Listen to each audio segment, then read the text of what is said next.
Wednesday, July 29th, 2026. Welcome back to the Global Defense War Monthly Panel. I am John Michael Chambers. In each monthly broadcast, we will cover from a military perspective just what is going on behind the scenes, dismantling the deceptions, and making sense of the madness. Please continue to share these episodes far and wide. Now, before we begin, a couple of quick announcements. Patriot Street Fighter Scott McKay is in the house joining us August 27th. 8 p.m. Eastern. This is in our private Zoom room for the sole purpose, 1 hour of answering your questions. So join Scott McKay. I'll be your host. I'll be on screen as well. August 27th, 8 p.m. Eastern. How do you participate? You go to jmcbroadcasting.com, click on Premium Portal. If that's a fit for you, we very much look forward to seeing you there. We've had Derek Johnson. We've had Juan O'Savin in previous months, Sheila Holm last week. We've had Mike King and many, many others, Will Barney joining us, Scott McKay. We look forward to seeing you there. Juan O'Savin and his Chief of Staff, retired Lieutenant Colonel Matt Meck, are featuring the Storm Summit, September 10th through 13th. Get on out to the Ahern Hotel, same place where the Fraud Fighter Summit was launched.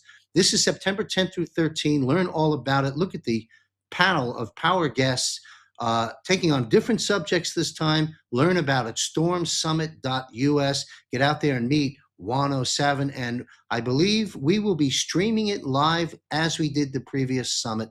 Thank you, Juan O'Savin, for putting these on and bringing the movement together in one physical location. Fantastic and great information.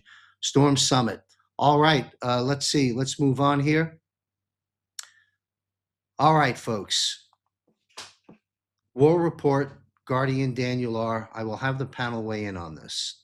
Sovereignty Decree, the strategic marker, Trump, 2028.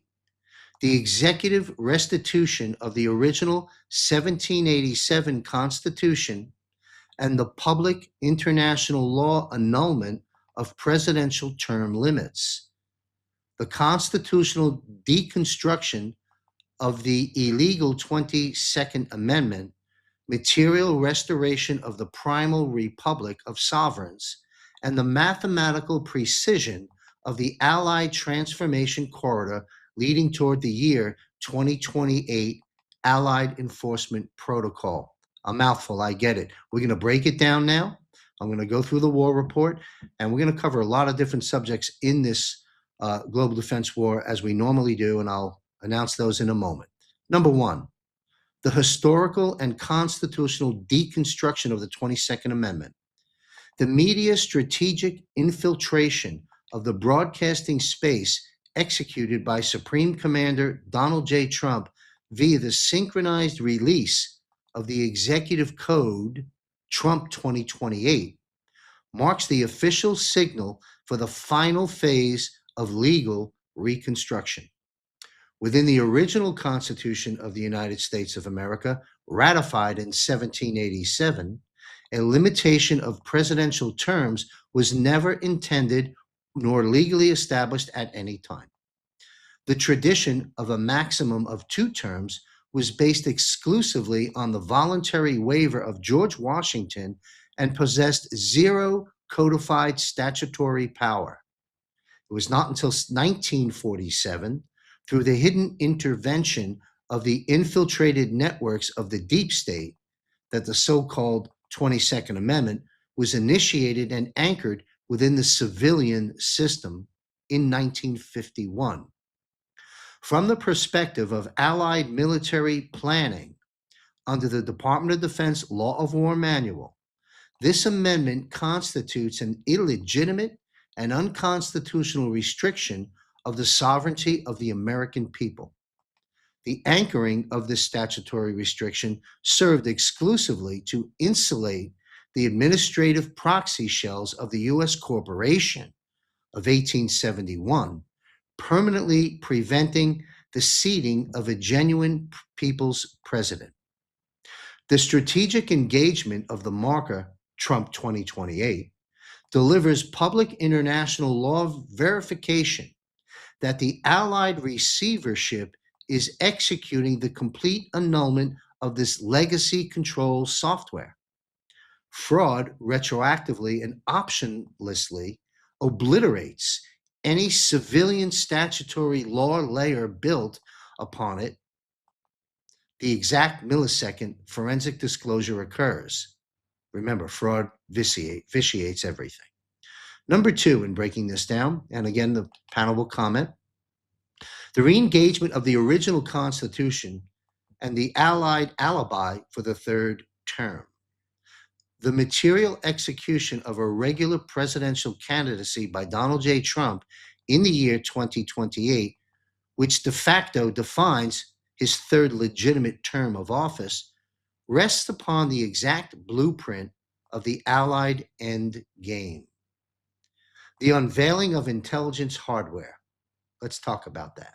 A constitutional election, genuine land law, in the year 2028 demands the comprehensive shattering of the legacy electoral fiction inside the brightest spotlight. Leading up to this temporal window, the unedited presentation of evidence regarding the systemic electoral forgery of 2020, we all know about, and the foreign cyber infiltration by the People's Republic of China will broadcast globally via the emergency broadcast system. The collective awakening of the population establishes the unassailable international law baseline to administratively wind down the insolvent civilian U.S. Corp of 1871. The executive blockade of presidential emergency foreclosures.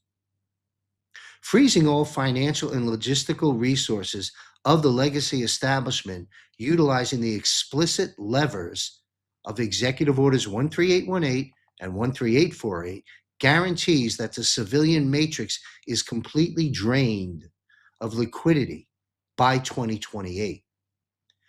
Any commercial leverage UCC held by the adversary evaporates by the second, while Allied defense forces unassailably insulate the physical integrity of the territory and constitutional branches. All right, now the mathematical precision of the transformation corridor leading to 2029. The material engagement of the marker Trump 2028 delivers absolute certainty to the awakened vanguard regarding the structural timeline of the active operation. The temporary military receivership under continuity of government provisions serves exclusively to clear the field logistically and administratively so that a completely clean, unmanipulable, and fair playing field is provided on genuine constitutional ground in the year 2028. The 3-year transformation corridor runs with mathematical exactness toward the official conclusion of the protective mandate and the flawless transition of the term on January 20th, 2029, under genuine land law. All right, one more very important announcement. I've introduced the founder of this Under One Flag in previous broadcasts. I'm going to make an announcement here and encourage you to support this organization. I do monthly through JMC Broadcasting on an automatic debit. Under One Flag is a 501c3 not-for-profit organization founded by military personnel and first responders, dedicated to honoring and supporting those who protect our freedoms and keep us safe. With no paid positions, They ensure that every donor dollar directly impacts the lives of those we serve, maximizing our ability to express gratitude and provide meaningful support to our nation's heroes. Please visit and consider supporting any level you can our veterans and first responders by visiting www.underone, the number one, put in the number one, www.underoneflag.org. And by the way, the gentleman who founded this was introduced to me, came from good source, retired Brigadier General Blaine Hull. So open up your heart and open up your wallet and support those, for without them, we don't have any freedom. All right, having said that, former Australian Army Special Forces Lieutenant Colonel Ricardo Bossi served 24 years in the Australian Army. He is the national leader of Australia One Party. Be sure to tune into Bossi Briefs, presently every other Monday at 6 p.m. Eastern. All right. Also, Chuck Sellers is a retired U.S. Army colonel with just under 26 years of active duty service. He was commissioned in 1978 as an infantry officer and completed the Special Forces Qualifications course in 1983. He served multiple tours with the 10th Special Forces Group as an detachment commander and with 101st Airborne Division as an infantry company commander. Also was a recent guest on Off-World with JMC, and Alex Collier was a guest and revealed some incredible information and experiences. I encourage you to watch that broadcast. Michael Jaco is scheduled to join us. He may or may not be able to make it. If Michael Jaco can, you all know Michael. Michael, I'll skip his introduction at this point.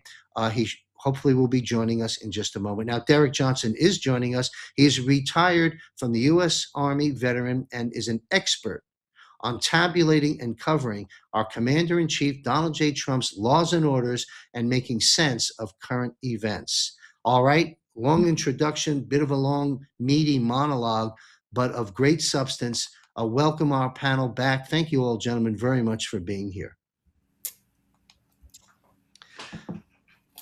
All righty. Today we're going to our viewers, this is what we're going to cover today. Deep dive on election-related matters from multiple angles and timelines. We're going to open up and get inside that famous red folder the president keeps putting in our face. We're going to break down the media's complicity in the stolen elections. We should enjoy that moment. White House Correspondents Dinner. We're going to define what the alliance is. A lot of the public are asking, what do you mean by the alliance? We'll make that very clear here. Anthony Fauci's ultimate destiny. We're going to open up data centers, take a peek inside, and why you should be beyond thrilled for the final phase of this war that we have now entered, because we are winning. There is so much happening, even more than we could possibly get to in reporting. Yes, Category 6. Yes, we're at Category 2 phase. Yes, there are dangers ahead in this final phase. But faith, hope, and love, there's plenty of hope to be had and reasons for that. All right, let's open up the panel discussion. We'll start off with retired Lieutenant Colonel Ricardo Bossi. That was a rather lengthy monologue. Any brief comments about that monologue before I run a clip from the president and ask you a question, sir? It's a really great intro, John, simply because it's now laying out for the people to see the terrain ahead of them. It's an expose of what many of us already understand about the processes, and and Derek should be cheering here with his famous 45 dash monologues, dialogues, conversations, rants, at people realize there's a bigger game at play here, and we've been playing according to the enemy's rules. And every soldier knows you never fight on ground of the enemy's choosing. So what DJT has cleverly done is let everyone believe that he's in the killing zone, but he's never been there ever. He's been dancing around the periphery, whether physically or metaphorically, and certainly lawfully and legally. The terrain on which he fights is everything you can imagine. But this is a very clever way of saying, guess what? You've been looking at a very small patch of dirt. Let me just expand your viewer fraction. Let me give you the lawful and constitutional reasons why I am right and they are wrong. This is DJT, for example.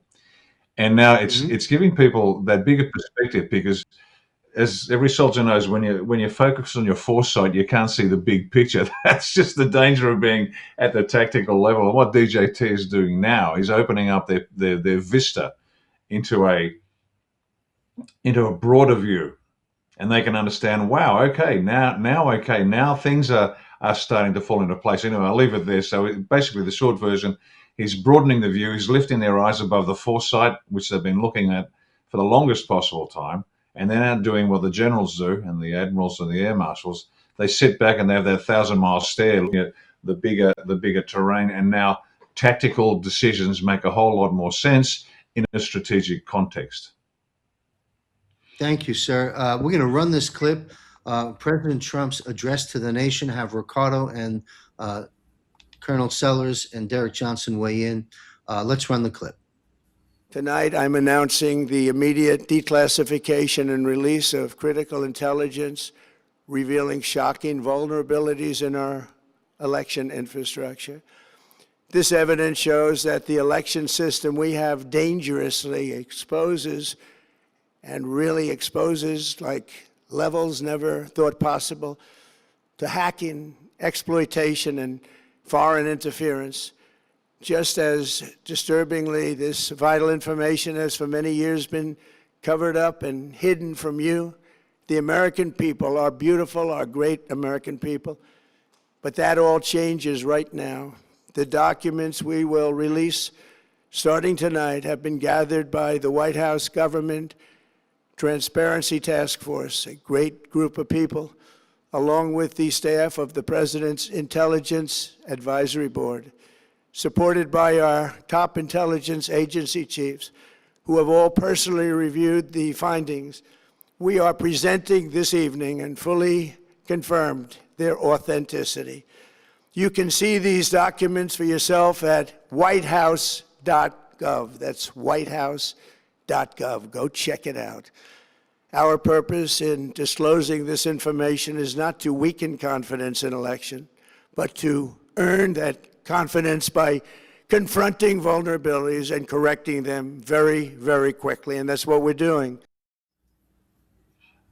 To our viewers, frame by frame, Ricardo Bossi and I broke this entire speech down on 2 weeks ago's Bossi Briefs. You'll find that on the archives of our Rumble channel and our website if you want to delve into Ricardo's views on the entire speech. But for right now, Lieutenant Bossi, Colonel Bossi rather, how will this play out as the public becomes aware of the election theft? And how does this make its way to justice? Because that's really what it comes down to. What's your comments about this declass? Yeah, this is key. As we said earlier, John, people were getting tired of the election. You know, Trump is a bad loser. He can't win a fair election. That was the narrative that we were fed, which is complete nonsense. And people are saying things like, well, you know, give us the Epstein files. Well, no. The center of gravity, this is the center of gravity of the war. Why? Why is the election the center of gravity, the one thing that must be won in order to win the entire war? It's because the election gives the apparent legitimacy of everything else that gets done. That's it. Without that legitimacy, in terms of the right of the people to determine by whom they will be governed, and secondly, the actual sovereignty of the nation, this legitimacy gives cover for every criminal activity there is. There wouldn't be Epstein if there wasn't legitimacy in the presidency. There wouldn't be Epstein if there wasn't legitimacy in the Congress. There wouldn't be, and you can fill in the blank. This is the center of gravity. And now with the release of the documents, and again, the lawful underpinning of what should have happened and what didn't happen, this now frees the people psychologically to look at everything and say, wow, it's all a lie. It's every foundation upon which the cabal's laws were built, or our lives have been built, is now stripped away because they have no legitimacy. And without that legitimacy, and I'll say it again, everything falls apart. And so this is the key moment we've been waiting for. And so when people said this is a nothing burger from Trump, I just laughed because this is the Schwerpunkt. This is this is the critical point of the battle where it's about to turn. Now we know it's already turned and been won, not the point. In the minds of the people, they are now free and clear to understand the profound depth of the lie that has been sold to them under the legitimacy of, and let's just centralize it on the US president. Absent that, everything else falls apart and we can begin to look at the world anew. So it's brilliant. Thank you. The nothing burger, to coattail on that, it's so far from a nothing burger. I would say it's a 500-gram Japanese Wagyu steak with a 40-year aged Scotch sitting right by its side versus a nothing burger. Before we move on to the panel, one follow-up question, Rick, is how does it make its way to justice? I know we got a ways to go on this because, and I know it's frustrating to our viewers. We've known about this for 6 years. Okay, well, now the rest of the world is caught up to us. That's good news. All right, but it's going to take a little bit of time to move it to the final phase of justice. So, Colonel Bossi, my question is it what's in speculation? I get it. What is the time frame to deliver justice? And is it going to be delivered in do we comb through civilian and end up in military? How does it play out in your best guess? All right, I don't like speculating on time, nobody does, but I'm expecting something in about 3 months. And the reason I say that is this. When you're planning ops against an adversary, one of the key issues to understand is the what's called the patterns of life.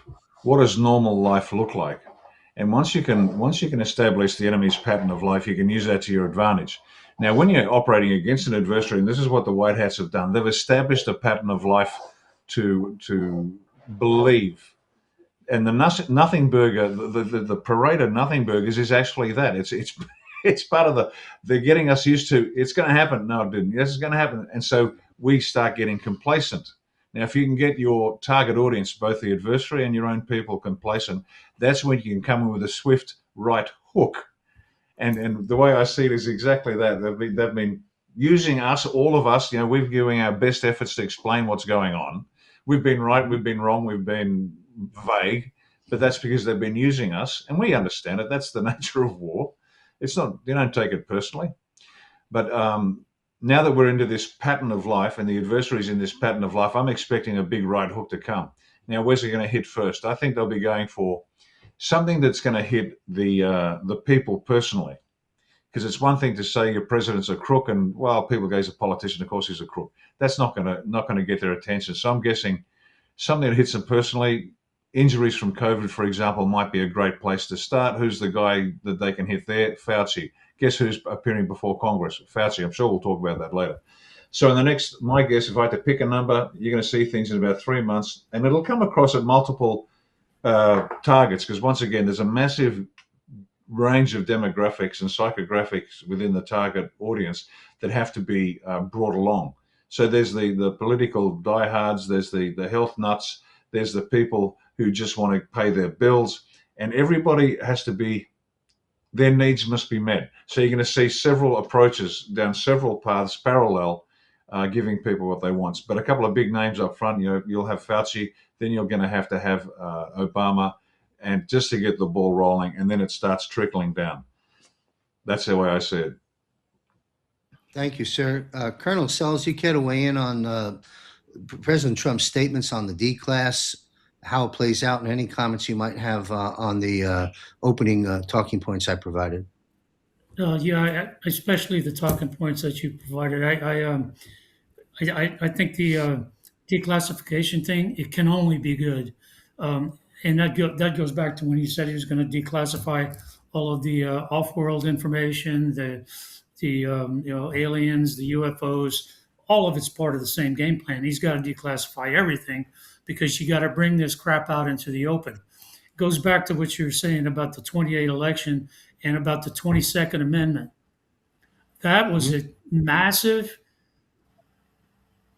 criminal takeover of the country back in 1913 timeframe when they forced the 2-term limit onto it. That ensures, because every criminal politician can hold his breath for 8 years if you know that you're going to be able to get that president out after 8 years, and your guy goes right back in, and nothing ever changes in this country. Nothing ever changes. The bad guys run it. They just hold their breath until they're back in. That thing you read in the monologue was freaking Yes, sir. brilliant to bring back out the 22nd Amendment and scrap that piece of crap, um, and go back to the way that the Constitution was written back in the day when people made the decisions. Good leaders could be put in and kept in when they were doing a good job. So I think what you read there was critical in my mind. It changes the game. Thank you, sir. By the way, feel your passion, and you can drop an off-color word on this broadcast should you choose to from time to time. But uh, compliments of Guardian Daniel R. Were those talking points, and thank you, Colonel Sells, for weighing in on that and bringing attention to this 22nd Amendment, sort of a coup within the coup, right? I mean, that's kind of what that's about. So I think it's the necessary thing that allows you to get the boat back on even keel. The Yes. 22nd Well, Amendment thank you. out. You bet. Any other comments before we tap Derek's 2-gallon hat? No, I want to hear what Derek's got to say.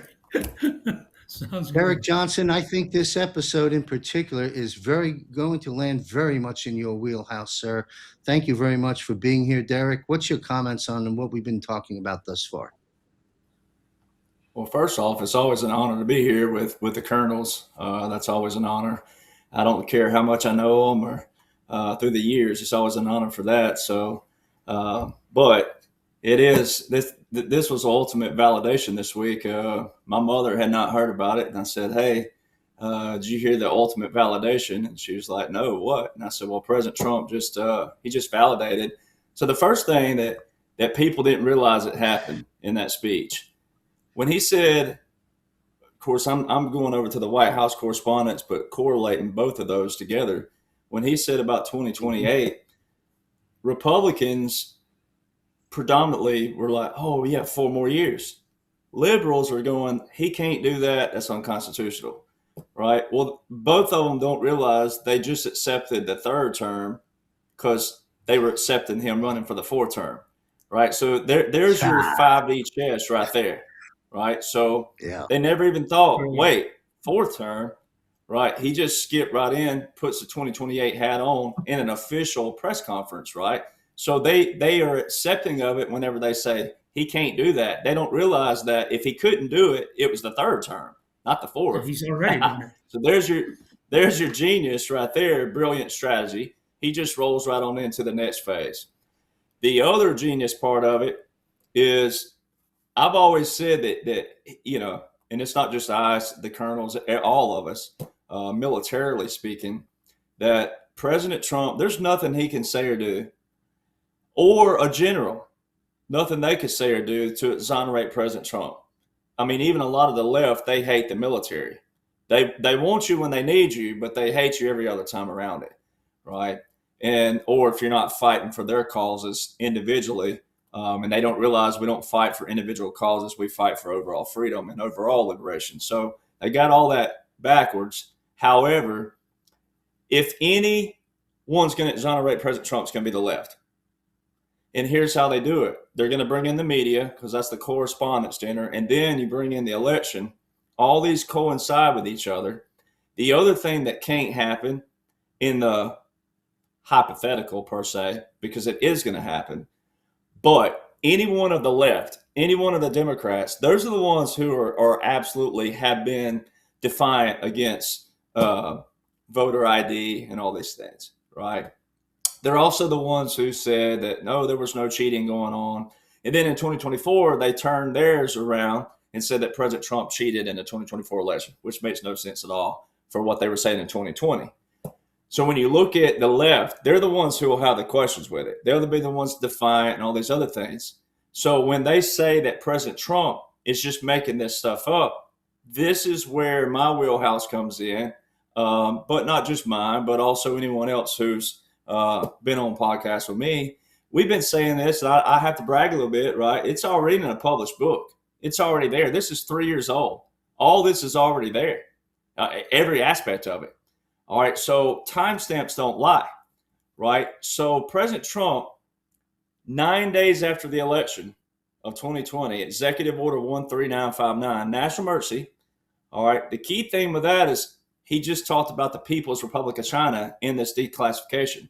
In this executive order specifically, it's freezing the assets of any one individual, company, whomever, who used any kind of SEC, Securities and Exchange Commission, stocks, bonds, trades, etc., to fund the Chinese Communist military, People's Republic of China.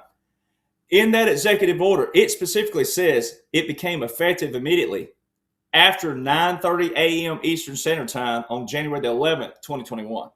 It didn't become effective immediately on November 12th, its signature. It says January the 11th, 2021. Immediately following that executive order in national emergency and its activation on January the 11th, Jeff Bezos stepped down from Amazon. Bill Gates left the Warren Buffett Foundation. All these different things. Bill Gates and his wife announced divorce. GameStop. You had all these different Fortune 500, Fortune 100, you name it. They started losing their rear ends. Mark Zuckerberg of Facebook, he dumped every single day, not month, week, every single day. Mark Zuckerberg dropped 25 million in stock every single day for 7 months straight. All right. And then what did you see last year and the year before? You hear Democrats and liberals losing their minds, right? Because President Trump is meeting with Bezos, he's meeting with Zuckerberg, he's meeting with Bill Gates, he's meeting with all these people. And they're looking at it like, oh, they're turning on us. No, they were all part of this new alliance that we're going to get to, but also capitulating, right? Some of them did things that maybe weren't necessarily crimes against humanity. Maybe they did, but they're using them as a pawn. So that executive order is very key. They showed Biden enhanced that order. So this is where the left, they can't say, oh, President Trump. This is where President Trump has set the trap, right? The left can't say anything remotely close to, oh, this is just all made up. When he talks about the intelligence and we have confirmed it, they can't say, oh, he's just making this up. They're doing this to make him look good. They're doing this because Republicans are this. No, because quote unquote Joe enhanced Executive Order 13959 with Executive Order 14032. But last year, when President Trump continued that national emergency for a year, why didn't he continue 14032? He continued 13959. So then you got to go back to November and December this past year, 2025, when President Trump put out a post that all executive actions, orders, proclamations, national emergencies, treaties, pardons, any kind of lawful document by the auto pen is hereby terminated. That's 4 years worth, ladies and gentlemen. Never before in history have you ever seen that, and never before could you see that in a real presidential setting, because it would create judicial chaos and world chaos, because you would be draining or depleting all these words and all these agreements you made with foreign leaders. All right, so that shows you right there this whole thing's an operation.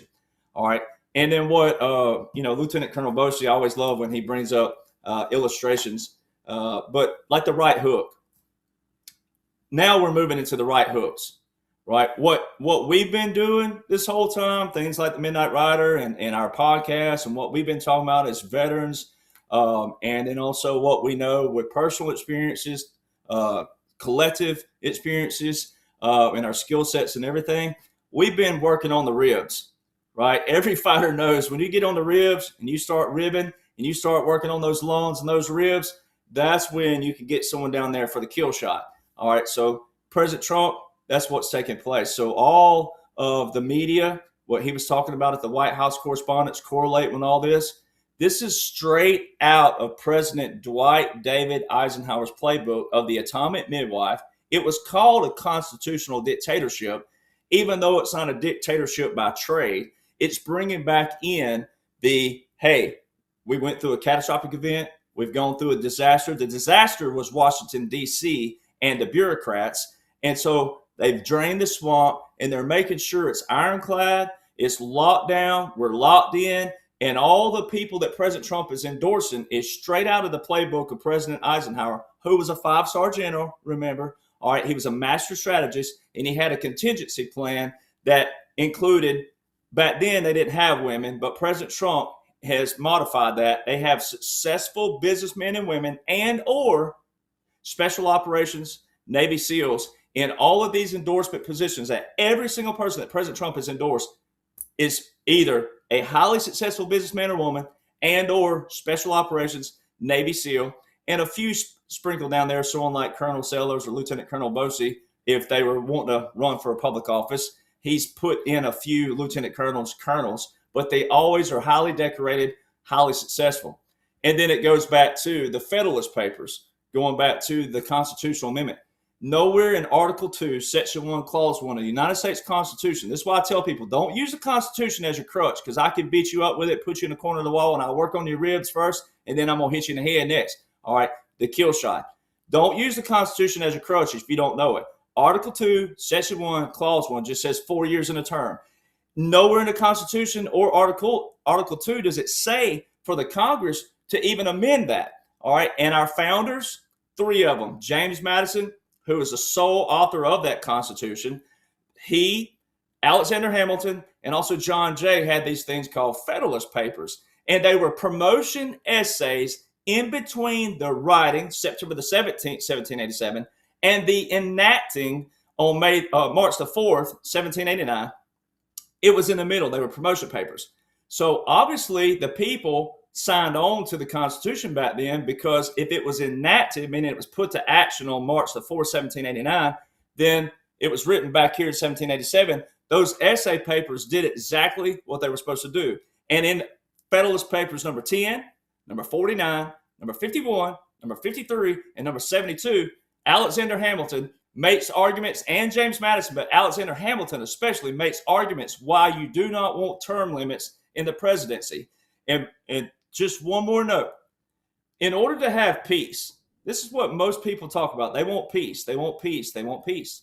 You have to have stability, but in stability, you have to have accountability.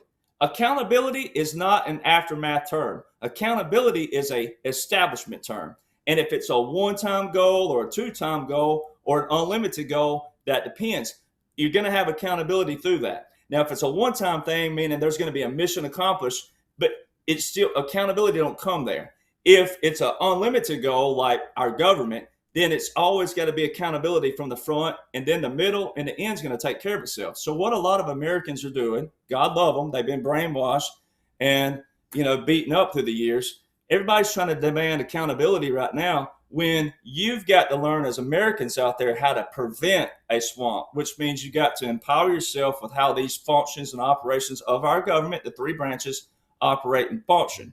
All right, because demanding accountability, once you become known as something that you didn't know about, that don't look good. Like, now, there's certain patriots out there, you have known about it, and only you know who you are. But a lot of people right now are trying to demand accountability in our patriot world, as we call it, when they didn't know about it to begin with. And what you should be doing right now, ladies and gentlemen, if you're feeling guilty, you got to read, study, go back to our founders, get into the mindsets of these brilliant men who didn't have technology. I mean, every bit of our foundation works right now with our technology when they didn't even have technology. It's brilliant. And what President Trump's ultimately done as the face of this operation, he's taken all the legislation that was unconstitutional and he still used it against all these past Congresses. It's genius. And it's like I tell people, you'd be smiling like this if you knew exactly what was going on. You wouldn't be scared, fearful, or anything. You would absolutely be getting up every morning like John does at 6 a.m. And being like, what do we got today? What's on the buffet today, President Trump? Thank you, Derek. Excellent analysis. As I stated, you're in the wheelhouse on this episode. I took a note here. You stirred up something. National Center of Constitutional Studies, NCCS. You can find a link to that up on our resource guide at jmcbroadcasting.com. I think the gentleman's name is Zeldin. At least this was 25 years ago when I acquired a lot of material from NCCS. You can also find there, I'm sure it's still there, there was a whole series of volumes of the minutes and letters and notes that the founding fathers wrote to each other during the formation of our nation. And I'm sure Derek is very familiar with that. Yeah, so I direct your attention there for those that do want to get up to speed on who we are and whose we are and how we got here. That takes me back to the top of the panel, retired Lieutenant Colonel Ricardo Bossi, the Red Folder. The Red Folder serves as the formal initiation of the Allied Emergency Protocol. The mirrored data of foreign servers and the forensic records of domestic collaboration contained within was simultaneously anchored inside a secure military transmission protocol. With the official release now of the declass of CIA and FBI records via the DNI, these docket numbers are now executively unsealed. Does this in part prove then that under martial law conditions, the Supreme Court must recognize the invalidity of the sitting regime as fraud retroactively obliterates any legal baseline? Again, fraud vitiates everything. Any comments about what I've just unpacked there and on the Red Folder?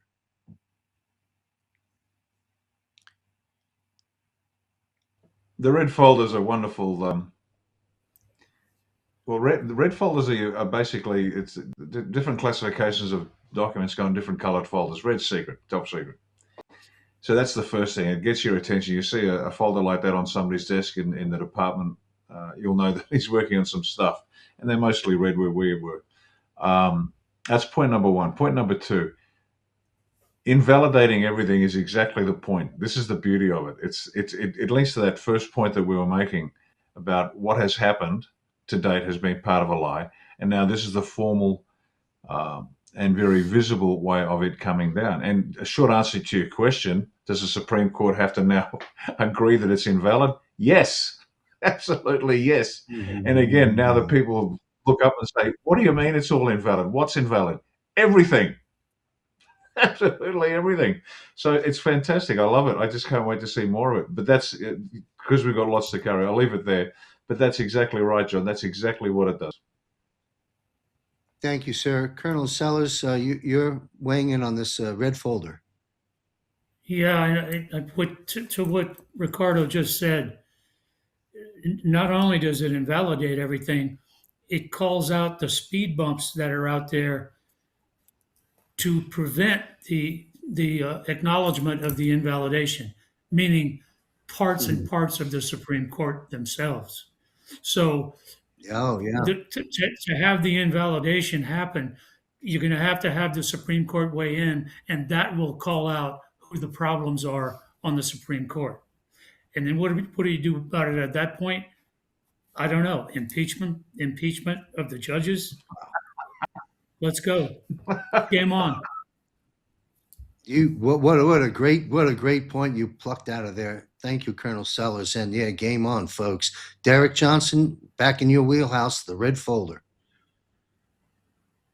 Well, the red folder is just a great visual for people too. It gives something to people to sink their teeth into. It gets their minds running, inquisitive, things of that nature. People who are paying attention.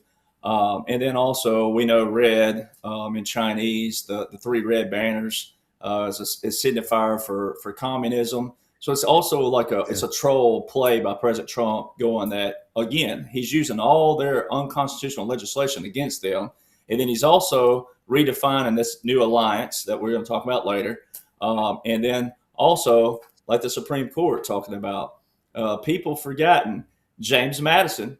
Again, there's our founding father, sole author of the Constitution, the author of 29 of those essays of the Federalist Papers. He had to go into a Supreme Court in 1803. Now, this is how pathetic this is. 16 years after he drafted the Constitution, he's having to go into the United States Supreme Court to clarify what a law looked like.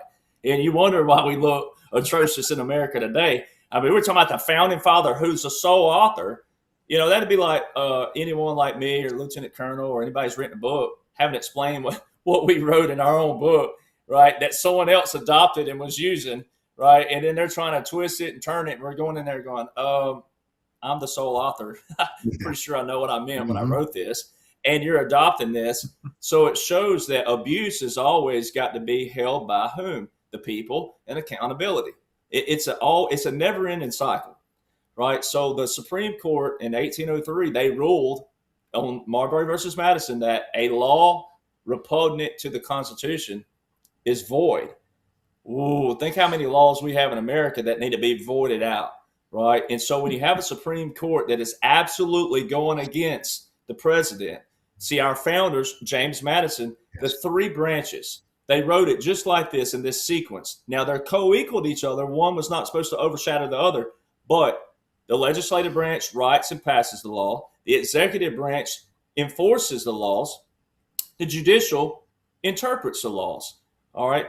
Recently, there was an article put out that, oh, Hegseth, he wanted a bunch of yes men. Of course we want yes men, because if the president's doing exactly what he's supposed to be doing and not violating the law, then everyone under him should be doing exactly what the president's doing. And then you would have accountability there going, hey, if somewhere along the line you have a colonel or a major or a captain who goes against that law, then we can pluck them out easier, because if everyone else is doing what they're supposed to be doing by the law, they'll be easy to find the chicken with a different color. Right? It was hey, there he is right there. This is the one. This is where the hiccup is. Why did you go against the law? So it's the same thing with the Supreme Court. The legislative branch, right? They confirm. So the president nominates the justices, right? And then the Senate confirms them. So when a Supreme Court or any judge goes against the laws that the people want, that the president enforces, that's written by the legislative, hey, they're not doing exactly what the people want. So see, we got to reestablish that in society. And that's exactly what's going on, is the reestablishment, and then also engaging people. And then it's also a timestamp to look back on, because that's going to be a center focus when we get down the road. When you look back, the key nuggets of this operation, that's going to be one of them. Thank you, Derek. We're going to move on to the enemy of the people. Let's run this clip.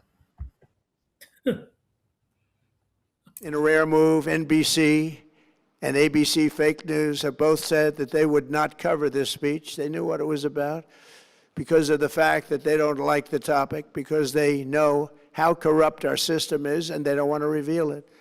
They and others in the media are part of a plot. They want to continue this fraud for whatever reason. They want to keep it going. They want to protect the radical left. They can't have a great country, and that's true. You can't have a great country without free and fair elections. Fraud like this should mean a revocation of their licenses. They use our public multi-billion-dollar in value airways for absolutely no money. They pay nothing. All we want is honesty in our elections and honesty in reporting. They pay nothing for multi-billion-dollar assets. So much for the nothing burger. All right, let's talk about the media. To what extent, back to the top of the panel, retired Lieutenant Colonel Ricardo Bossi, to what extent do you believe that the media is being controlled presently, let us say, by the white hats? To what degree? And if you fast forward, say, 2 years from now, what will the mainstream media landscape look like, in your humble opinion? Yeah, is it controlled? Yes, absolutely. Now, what was the point of DJT's statement there? Well, let's look at the big picture first. What he's hitting at, and he actually mentioned it, you can't have greatness without trust. Trust is key. Trust is the only currency that's going to be worth anything coming into the future, quite literally, whether it's a one-on-one exchange with a colleague or a friend, or whether it's a multi-billion-dollar corporate deal. Unless there's trust, we've got nothing. And what is intentionally being eroded is trust. The White Hats are making sure that people start applying some discernment to every exchange they have, instead of just blindly, following it. It's that famous internet meme. There's a picture of Abraham Lincoln, and he says, "Don't trust everything you read on the internet." Signed, Abraham Lincoln. That's the whole idea. Yeah. We've got to start applying discernment to every problem we face. The second, and it's not equally important, but it's still important, is that the media not only is untrustworthy and don't listen to it, but what the White Hats are progressively doing is they're narrowing the channels of information to a select few that are trustworthy. Not in the sense that they blindly follow DJT's line. They don't. But if you watch what is happening with some of the social media platforms out there, they're becoming narrower and narrower, and not getting the attention from the people, because the people are looking at them saying, "I don't trust, this is rubbish. I don't trust this feed. I don't trust this influencer. I don't trust this podcaster." And by necessity, people are now, they're getting caught out too many times believing nonsense, including mainstream media nonsense, which will be left. And he's indicated that their license, their freedom to operate in the spectrum might be revoked. So he's telegraphing that punch. So when it comes, people go, okay, well, now we know why they're off the air. So he's legitimizing a future action here. So it's trust, and it's something that we really have to step up as individuals, as families, as towns, as regions, as states, as nations. We now have to start really applying that measure of discernment, and only if moving forward with the individuals and organizations whom we trust, who have demonstrated over time. And there are characteristics to trust. Trust isn't some vague and woolly concept. There's some hard measurable metrics by which you can assess the trustworthiness of people. Now, I'm not saying everyone should trust anybody. In fact, in my book, I wrote, never trust anybody. Not because they're bad, but because circumstances change. You trust this person, but next week, his wife gets pregnant and he's no longer reliable. That's what I mean. You don't trust anybody. But we all of us must always be worthy of trust by examining what it is to be trustworthy and living that life. And over time, that's where you get the trust from the others. And then we're in a position to actually move forward as a great families, and eventually great nations. Thank you, sir. That key word there is trust. And it reminds me of Captain Rob Cunningham, who's been on our panel once or twice so far. He talks about the QFS, and it, in part, it being a system that is a trustless system. And as you think through the use of that word in that context, it's pretty extraordinary. Colonel Sellers, do you care to weigh in on President Trump's view of the media? And again, my question also is, do you think the mainstream media is being controlled, and by what extent, by the White Hats? I hope it is. I mean, I want to agree with what Ricardo was just saying, that the White Hats are in control, and it might be true that they're in control of a lot of the stuff at the top, but there's a lot of tentacles that go down all the way through those organizations. And just in what I was doing research on different media outlets for today, for tonight, just to get some facts on things. I read some of the most ridiculous liberal articles as I was searching through stuff, which was just complete BS. I mean, it wasn't even remotely true, but they were dead set on using Donald J. Trump's name, not even President Trump, just Donald J. Trump's name in as many sentences as they could use in these articles that were just so slanted pink that you couldn't get through an entire article. So biased media is still out there. So I agree completely with what President Trump was saying, and he knows better than most of us about what biased media can do, because he's the guy who had to have the heavy armor to put up with it.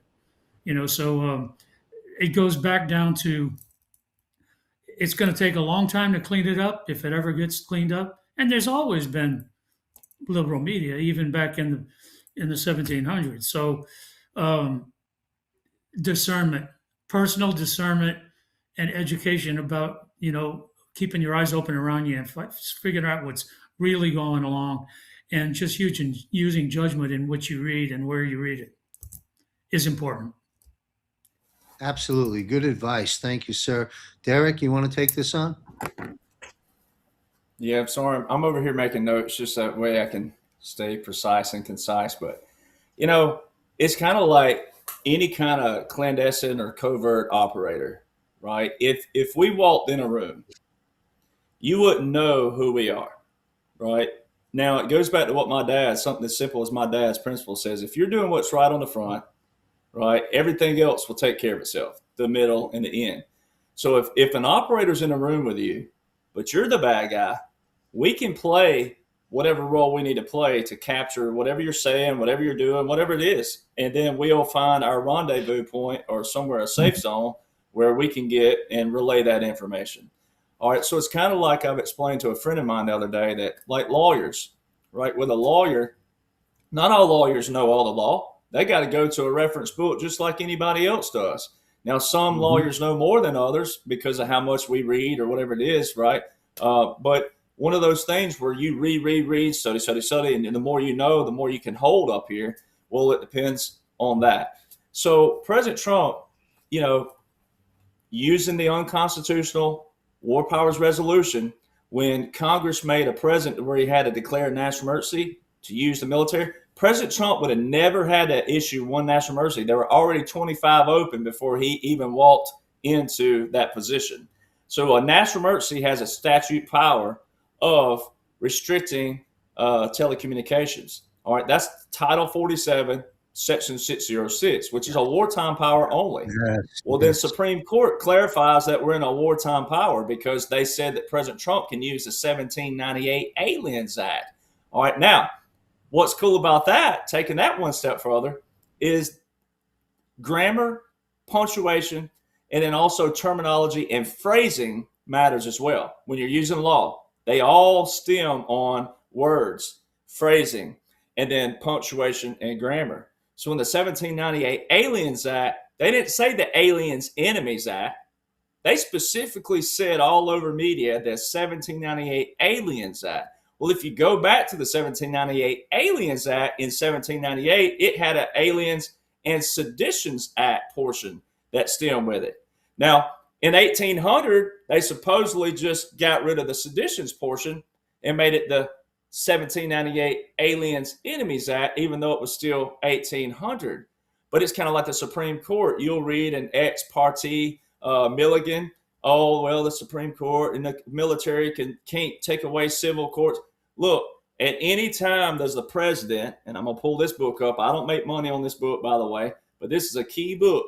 Anytime there's a president, the president's very, very, very key in our foundation and also decision-making processes. And it's going to depend on the majority backing that president. Well, President Trump was chosen for this, which means the generals are very much a part of this, 800 plus of them.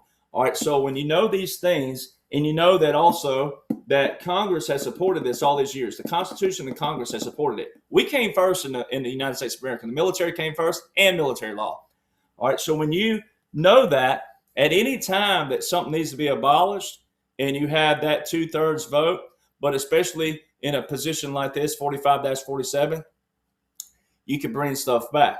All right, so the 1798 Aliens Act, the seditions portion ties in perfectly with the media because the Seditions Act portion allowed President, Congress, it allowed them to prosecute anybody. It didn't matter if they were official or not, had anything to do with that. If you were writing anything against the government or the military that was false, misleading people, misperception, which wasn't reality, you could be prosecuted.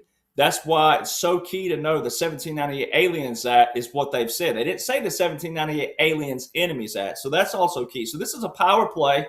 And then when you get over to like X, I tell the people, look, branding where we are in America today, but even in the world, branding is a key component of business. Brand, marketing 101, brand.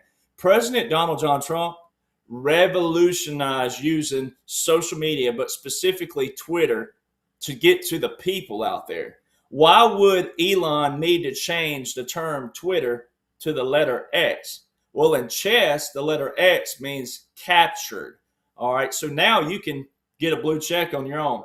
Anybody can pay $7 per month to have a little blue check over on X. The reason why it matters is because a lot of the Patriot world right now, they're grumbling over data centers and they're grumbling over Palantir.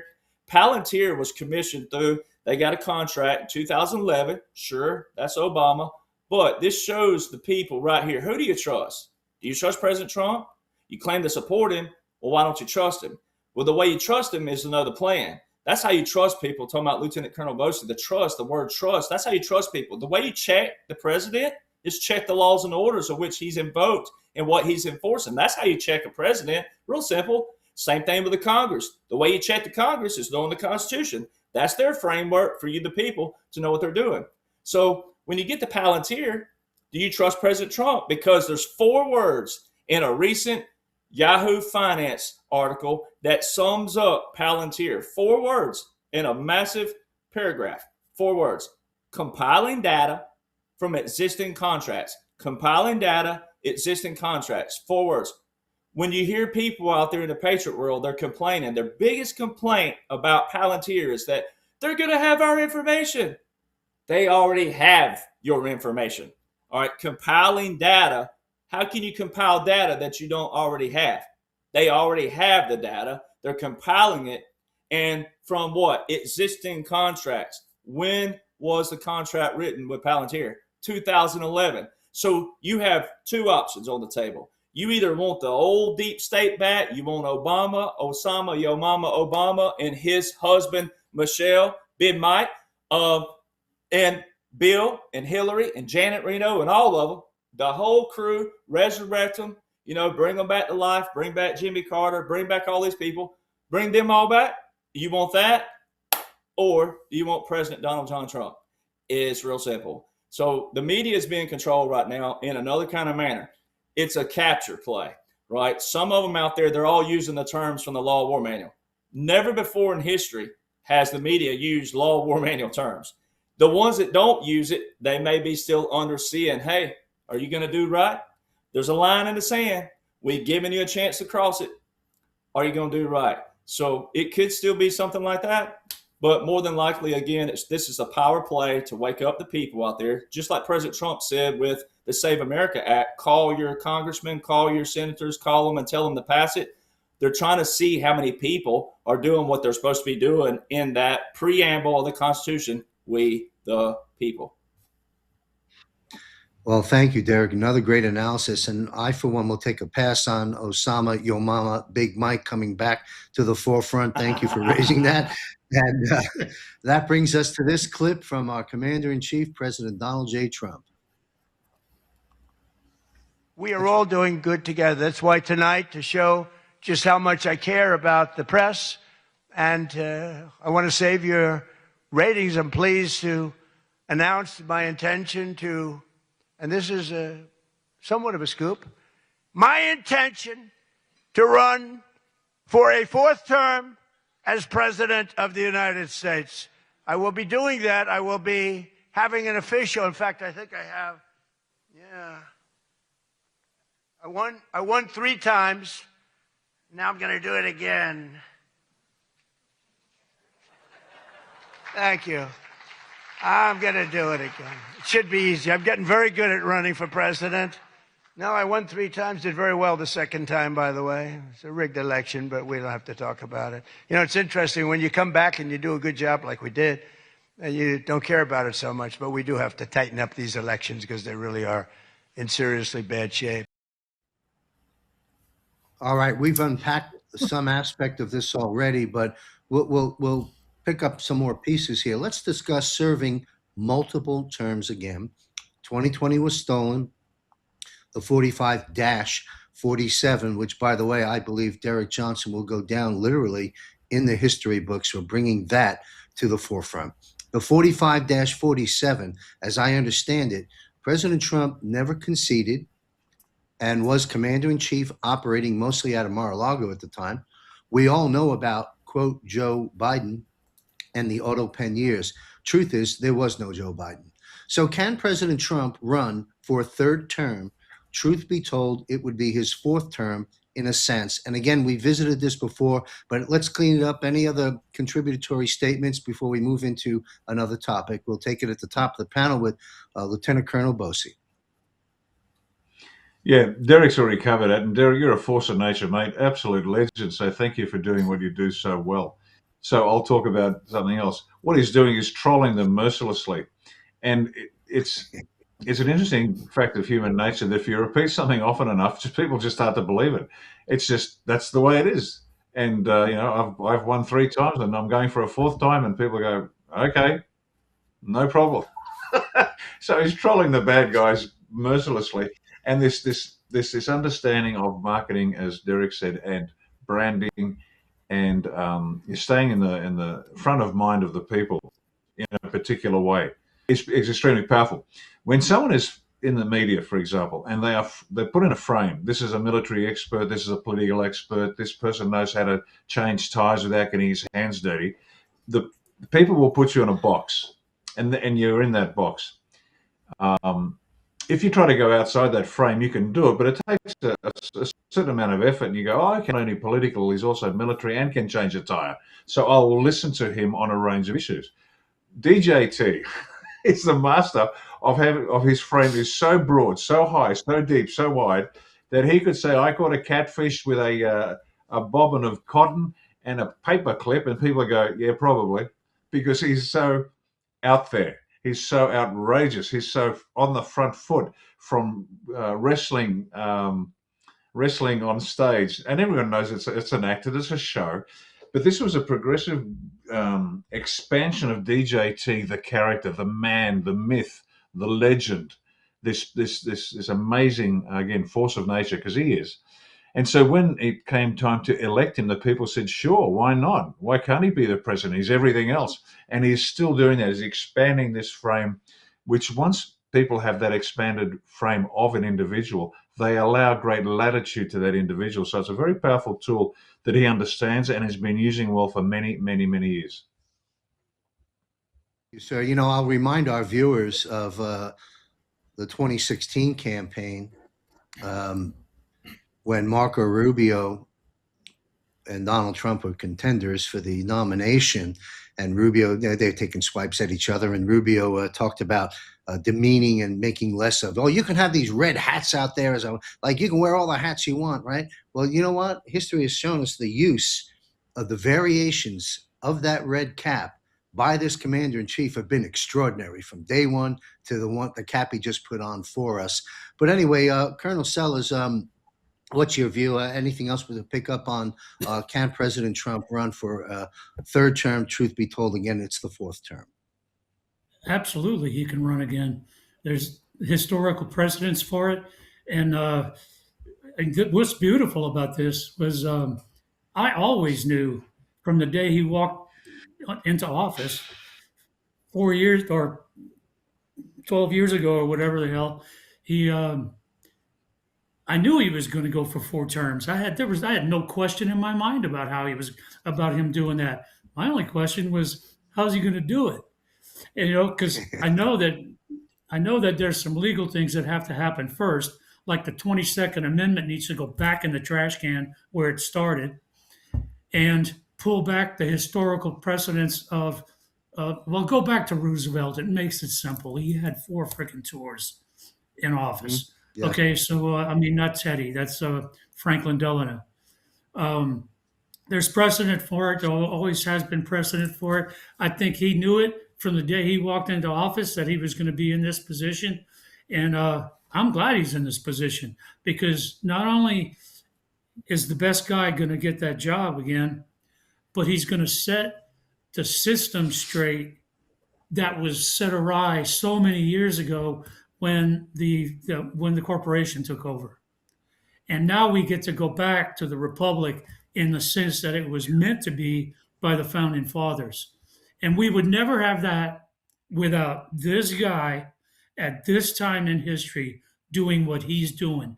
God chooses some people for certain things in life. He's done it before.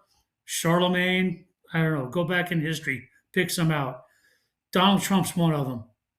And he's going to set this thing right. Great points. Without question, God doesn't make mistakes. Trump's the anointed one.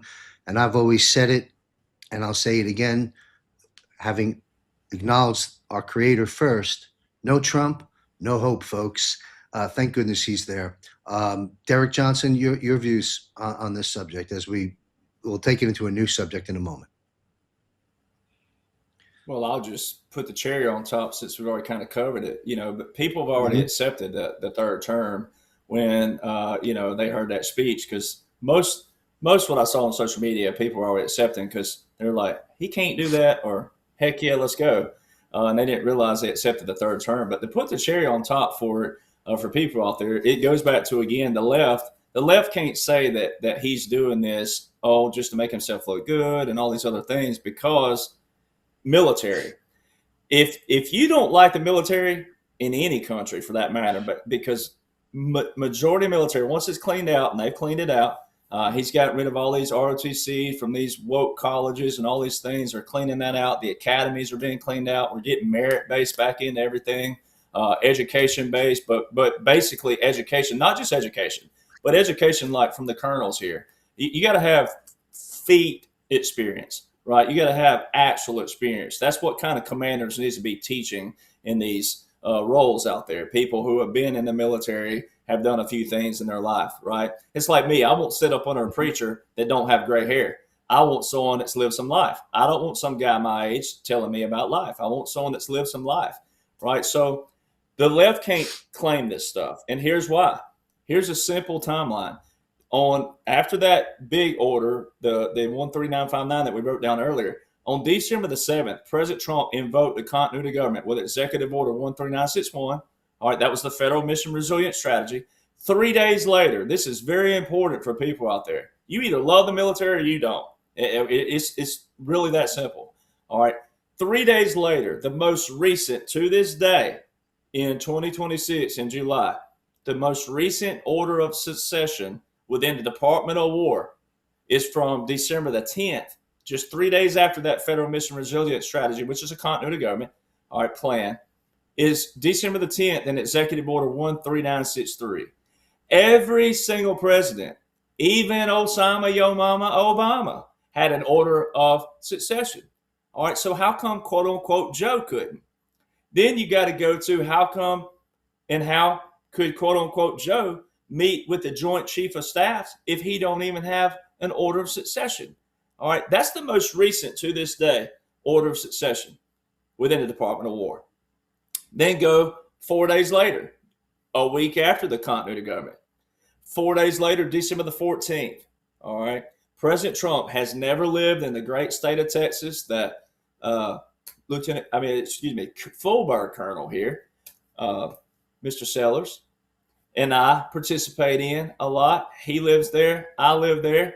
All right. And I went to college at Stephen F. Austin University for a little while out there.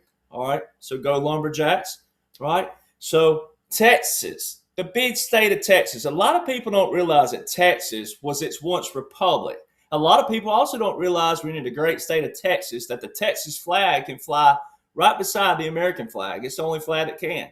All right, a lot of people don't know this. All right, and it's not a disgrace to the United States American flag. But all through the years, every Texas governor has threatened, especially in the world of business, has threatened to leave the union. And let me tell you what would happen. The GDP of Texas alone would crash this nation. All right.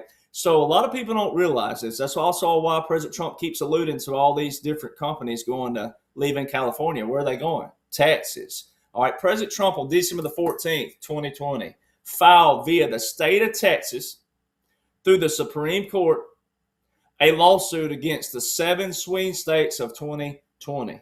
If you got on Google and typed in what are the odds that the same swing states of the one election will be the next in the next election, it says it's statistically impossible. Then how did it happen in 2020 and 2024? All right, so 2020, November the 3rd, all right, move up here to November the 5th, 2024, and right dab in the middle of it all on December the 14th, 2020, which ain't really even in the middle, it's right after the 2020, is this lawsuit.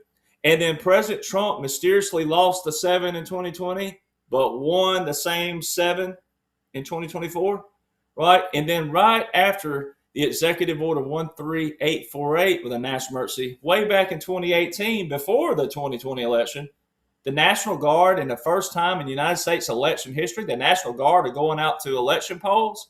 All right, there's also a code in Title 18, which is federal crimes, that prevents soldiers from being at the polls for other reasons. We may be trying to persuade someone to vote a certain way. We may be in uniform, violating our uniform and our oath. All right, so there's already a code that absolutely abolishes any kind of soldier, prevents any soldier from being at the polls. So they have to be on official capacity, official duty. All right, so you hear all these mainstream articles right now talking about the federalization of our elections. our National Guard and Reserve components, ladies and gentlemen, have already been federalized because 21 to 25, there's not one single Title 10, Title 14, while we're at it, Coast Guard, or Title 32 funding by quote unquote Joe. So, how are the National Guard at the border in Texas? How are 14 states deploying when President Trump was down there in 2024 to Texas? It's not possible, ladies and gentlemen, unless there's a unique, special strategic operation going on, which is your 45-47. All right. And why, again, with quote unquote Joe, why would they have the National Guard at the polls in 2022 and 2024, continuous with the 2018 and 2020? That would make no sense whatsoever unless the 45-47 is a strategic special operation, which it is. So, yes, he can most certainly serve again. Whether we abolish the 22nd or not, it's a strategic operation. So either one you want to slice a pie, yes, he most certainly can. Excellent analysis from this entire panel. Thank you, Derek. Well, I hope we provided some value for our viewers on this very important subject, macheting through the madness that's permeating out there because of the great unknown and because of disinformation and false information. I grew up with the Encyclopedia Britannica. Folks listening to this show are growing up with Encyclopedia Derek Johnson. Thank you, Derek. I want to move on to the midterms. This can be perhaps a brief answer from our team on this. The midterms. Okay, so the voter rolls in over however many counties we have, 3,000, 4,000 counties. President Trump, not too long ago, called out each county and saying, get your voter rolls straightened out, get the books right, clean it up, get it going. To the best of our knowledge, virtually nothing's been done. So we have that sitting out there. There's a hanging chad. So that leads me to this. We're speaking about the midterm elections. Will an insurrection act be called? Will the national declaration of a national emergency specific to election be put forth? Or will there be a delay for a host of reasons till it gets sorted out? That's the question. Really comes down to these three options as I see it. But what are your views, Lieutenant Colonel Bossi, sir? Yeah, I've said publicly before, I don't think there'll be the midterms. Now, the method by which they won't occur, I don't know. As every commander knows, you only make a final choice of action to a course of action when it's time. There are any number of ways to do it. A smart commander will wait. How? Don't know, but I have seen nothing in the last little while to change my opinion that there will be no midterms. It's not to anybody's advantage for it to occur. It's an excellent opportunity, on the other hand, to demonstrate the flaws in the system and seriously commence the public's involvement in the understanding of the cleanup that is required. And to Derek's earlier point, for all of us to step up, and to Colonel Sellers, that we have to personally start getting more involved in all of this stuff, not just the United States. This applies to Australia as well. So the lessons are international, and we're all looking to the US example. But that's my take. They won't occur. Thank you very much. Colonel Sellers, your view. I think Ricardo's right, and he goes back. I think we said it on one of these shows before. If they can't give a reasonable guarantee that these things are going to be fraud free, they shouldn't happen. Because why would we want to step back into that minefield again? We'd be better off, like you said, calling out the inconsistencies and all of that stuff, and then addressing them, and just not having or delaying it, whatever. But I don't think they ought to have them if we can't get a reasonable guarantee of non-fraud. I agree, and I failed to mention the SAVE Act, and I guess I failed to mention it because I don't think it's going to pass, and we're left with potentially these three choices, and so far the panel concurs, and other folks like Juan O'Savin and many people I speak with on and off air, that there will be a delay, I'm happy to, whatever takes place, as long as we have free and fair elections. Derek, your take? Well, Elon made a post that he said if the Save America Act doesn't pass, that would be high treason President Trump had reposted that. To the best of my knowledge, I saw that, but I know Elon had put that up, and everything coincides, right? Because Starlink and our systems, our Space Force, all the different systems that are going together, the Army transferring all communications over to the Space Force. There's so much stuff that coincides together. It's like the Colonel said there, it's like with a commander, they're going to make a decision right at, and we're talking about trying to show people too that, look, there's the theater that's going on, and then the real time, that the real actions are not in real time, right? So what we're talking about here is like most Americans will be going to the polls in November, right? Which will be a real time in that sense. They already know what's going to take place, in my opinion, because of the communications of the National Guard, what the National Guard's been doing in the past 4 elections. All right. So it's kind of like with business, right? And then also TV shows. You have analytics. You kind of know what certain audience is going to do, et cetera, et cetera, et cetera. So it's the same thing with stats and data. That's the whole reason why we have statisticians. They kind of know what's going to happen. But, President Trump's trying to get the people involved. That's the biggest thing. It's like knowing what your power is. I always ask people when they want to ask me something, I'm like, first off, did you vote? If you don't vote, why are we having the conversation? Right? Because that's one of your biggest allies for your opinion is, did you vote or not? If you didn't vote, then there's no reason for you and I to have a conversation.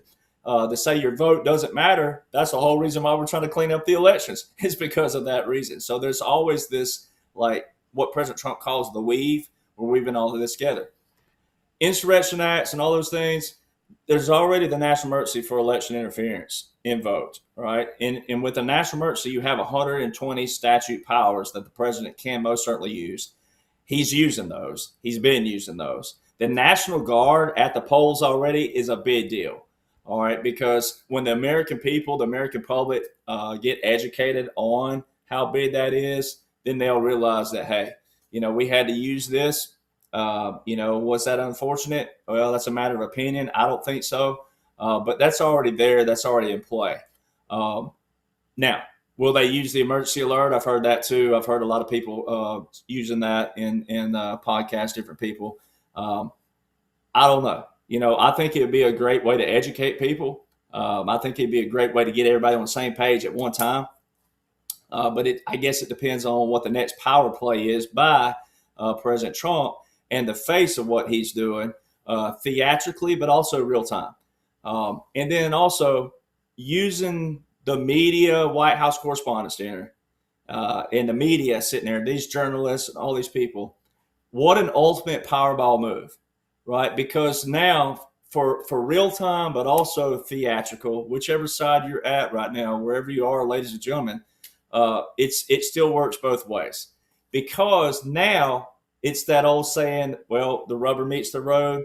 Now we're going to see what the media starts putting out there.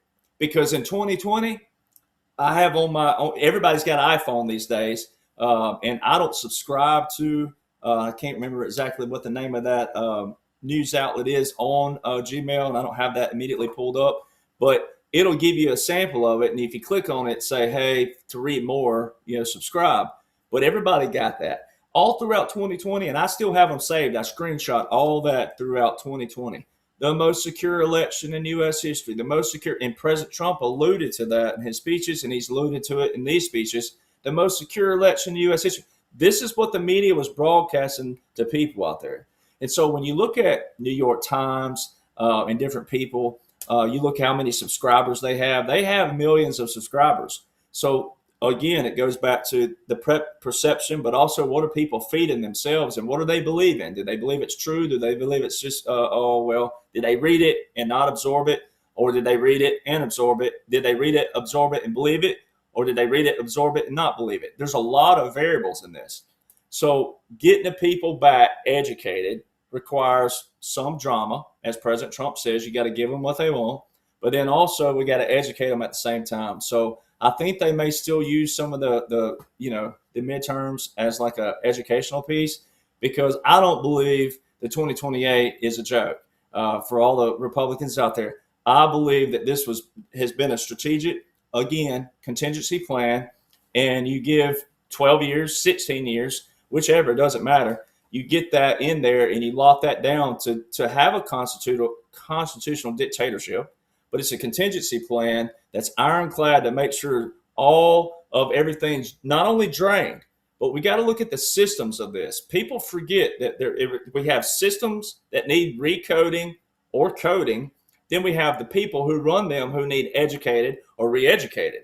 And it goes back to the trust, but trust is built through time, right? And so all these systems, if the infrastructure is there, which we already had the infrastructure, well, we got to just make sure that, hey, it's ironclad. We got the right people in. The people out there that don't want to be a part of the operational portion, but want to be a participant in the voter portion, they're educated as well. So it's an education on all levels. So it's not just straight up just worrying about, election fraud just from the fraud standpoint. There's a lot of variables that people are forgetting about in this process, because at the end of the day, the biggest fraud to be detected is going to be about the people, right? People require, people require people, right? I always have these crazy analogies, but you can't have fraud without people, right? But you also can't have cleaned out elections without people. So it still goes back to education of the people and what has happened in the past, what got us here, and then how do we prevent it? And it's always going to go back to prevention. To have peace, to have a clean out system, to have stability, you got to have accountability. Thank you. Well, we're getting a good education here. I appreciate that. I'm going to move on to this, set it up. It's really a relatively quick sort of a topic. Many patriots are speculating. We talked about this, the great concern about President Trump in 2028. We covered that. On the one hand, though, they'd be happy if President Trump stayed another 4 years. But mostly, this is a narrative that's out there that I'd like you gentlemen to weigh in on. They'd be happy to have Trump around another 4 years, but they're afraid that that might mean we'll be living in more central casting all the way down the line. And this phase of the operation will continue on all the way down the line, that there won't be any justice, won't be any truth, there won't be any change then until 2029. Back to the top of the panel, how would you combat that, or what are your thoughts about that, Lieutenant Colonel Bossi? Well, there's some truth to that, in the sense that regardless of who's the president, not all the truth is going to come out, and some of the truth might never come out. There are truths that will be revealed that the people can handle. Fake elections, JFK wasn't shot, things like that. Because the emotional attachment is achievable. There are some truths that will come out in 10, 20, 30, 40 years once the emotions and the people involved in the event have passed. There's no emotional attachment, saying, oh my God, they shot Breaker Morant in the Boer War in 1903. Okay, so there's no emotional attachment. And there are some truths that might never come out. So it's not predicated on whether DJT is the president or not. There is a plan. DJT is a key part of that transition. The president that follows him, there'll be fewer central casting, let's say, moments, but it will continue for some time, because humans take time to learn things. Humans take time to get something out of their head to put something new into that head. That's just the nature of life. But it's not, the threat isn't so much that DJT will continue running this charade without delivering justice, which is what people want to see and have every right to see. They'll get their justice, without a doubt.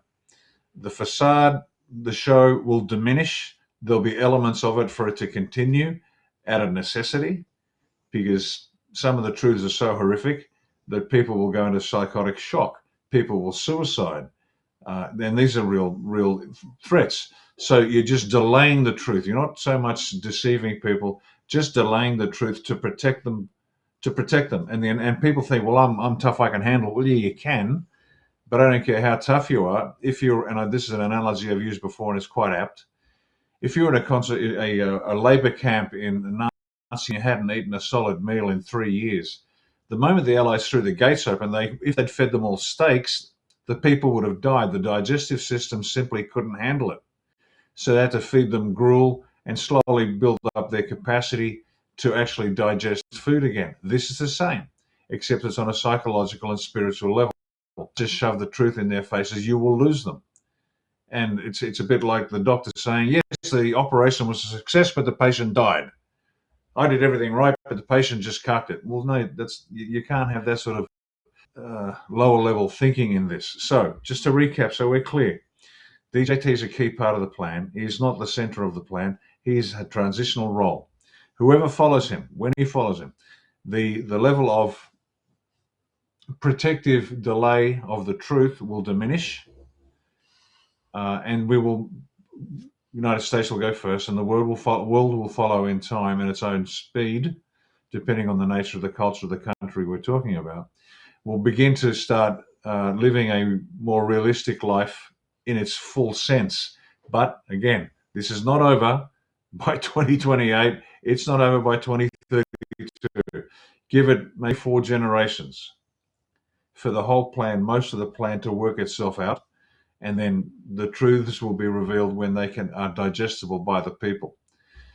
It certainly won't continue as it is now. Like everybody else, I am impatiently waiting for the big things to come out and to see hard evidence of justice, not retribution, not bloodlust, but just justice.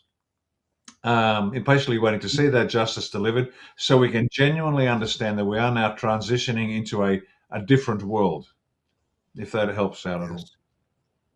Well, that was a great insights, great analysis. Thank you very much. And your analogies really brought it home. Colonel Sellers, you care to weigh in on this? Yeah, and I would just add to what Ricardo's saying that you can't look at the domestic situation in the country alone. I mean, you have to take it in the context of other things that are happening in the world. And right now, the U.S. We are in our military posture worldwide right now is more intense than it's been. Our stature and what we're doing militarily in the world more than it's been in decades. The scale of simultaneous engagements around the world is historic. We've got two carrier strike groups in the Arabian Sea doing operations with 50,000 people involved there. We got operations going on in the Caribbean. We have not stability, but rapid response capability floating in the west in the Indian Ocean. I think you need to take it all. We've always said this. Trump has a game plan. He's got different portions of his campaign. You've got the domestic portions. You've got some political portions that are international diplomacy, international politics, military side, and just the scope of the military side is part of that plan. All of it goes together as part of his campaign plan. And we've said this several times that all of it is being coordinated together, and it's all part of a self-supporting, internally supporting plan. Just the budget for 2026, the Department of War budget, I think it's an increase of 18 billion over last year. Just this year's budget for the military is 961.6 billion. So, I mean, there's hundreds of operations going on worldwide. So, I think we just need to take it all in context that it is a coordinated campaign that Trump's running, and the domestic side is just part of it, and the military side is part of it. Well, thanks for bringing that narrative to the forefront. Unbeknownst to me, how many operations are going on and to what extent around the globe. I'm sure many of our viewers have just learned of that for the first time. Thank you, sir. Derek, you want to pick this up before I move into the alliance? Oh man, this is my Lieutenant Colonel Bossi moment with his jock straps in the purse little saying. That I've heard everything. I've heard that. Oh, what if Trump's a psyop, and what if he's not real? He's been taken out years ago. The Patriot world has rabbit holed every rabbit hole, and all they do is run down there to the rabbit hole that's got a rattlesnake in it, though most of the time. right? The rattlesnake that says, you know what, forget all this hard work. I'm just going to go in a hole that's already dug that has a rabbit in it, right? Why do I have to sit out here in the hot sun and wait for a rabbit to hop along? I just go in a hole. So you got to be careful sometimes these rabbit holes. Now, I had a sergeant that before I went viral and all this stuff happened to me, I had a sergeant. He said, hey, everywhere you go, always remember our brothers and sisters that have fallen. And I wear the bracelet of one of those on here, one of my sergeants, right? And he always had to say it sucks to suck, right? He said, I didn't sign you up. I didn't take your right hand and scribble your name right here, boys. You're here because you want to be here. And if you don't want to be here, well, it sucks to suck because you're here today and you're going to do some work today. All right, well, look at people. What's the end goal here? You ain't nothing you can do about it. You in the seat over there. You ain't in the driver's seat. You in the passenger seat. President Trump is your engineer. All right. And we're talking about like a train engineer. All right. And the train left the station a long, long time ago.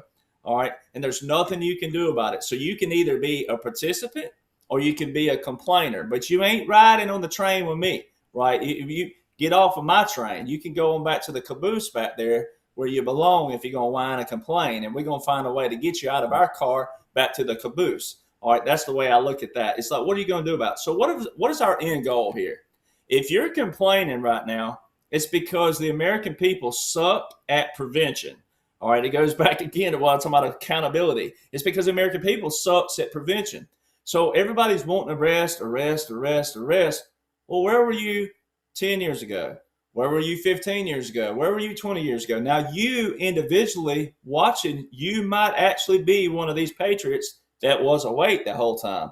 But chances are, going back to our data and our statistics, and going back to prior to 2016, chances are you weren't one of those. You became awake throughout this quote unquote movement, which is an actual operation. But what we're here to do is get you out of the sheep mentality and make you a bull. Right? What happens when you mess with a bull? You get the horns, right? Well, when you become educated on what the end goal of all this is, then you'll become a bull in any room you step in and also in front of your mirror. If you feel fatigued, if you feel tired, if you feel exhausted, if you feel scared, if you feel fearful, whatever it may be, if you're reading the laws and the orders of what President Trump is doing, you'll realize whether it's end up 12 years or if it ends up 16 years, if it ends up 20 years, you'll realize the Native American way of thinking, which I have a little bit in me. I don't have a whole lot, but I don't think President Trump would give me some nickname like Elizabeth Warren. I don't brag about cheekbones or anything of that nature, but I have some Native American in my blood. All right, and in the Native American culture, you think 7 generations out. Ladies and gentlemen, the United States of America, the ideology is never ending. Which means if you're looking at a hard stop with all this, your mindset's not correct. Now, I get it. You want some punishment. You want to see some things, but you got to wait a little bit. All right. And you're just going to have to quit complaining while you're doing that. Because if you're focused on that, you're not focused on what you could be contributing. That will also give you a good stance in any room that you're in to be able to say to different people. Because at one time, let's say you're positive all day and then you have a bad moment, but it's around somebody that is trying to learn, and you have a weak moment and you slip up and you just say, I don't believe this anymore, you're going to lose the people that you're trying to help. This whole thing is about getting to people, right, to show them how to prevent a swamp, which, again, goes back to accountability, and that's how you're going to attain stability, all right, not instability.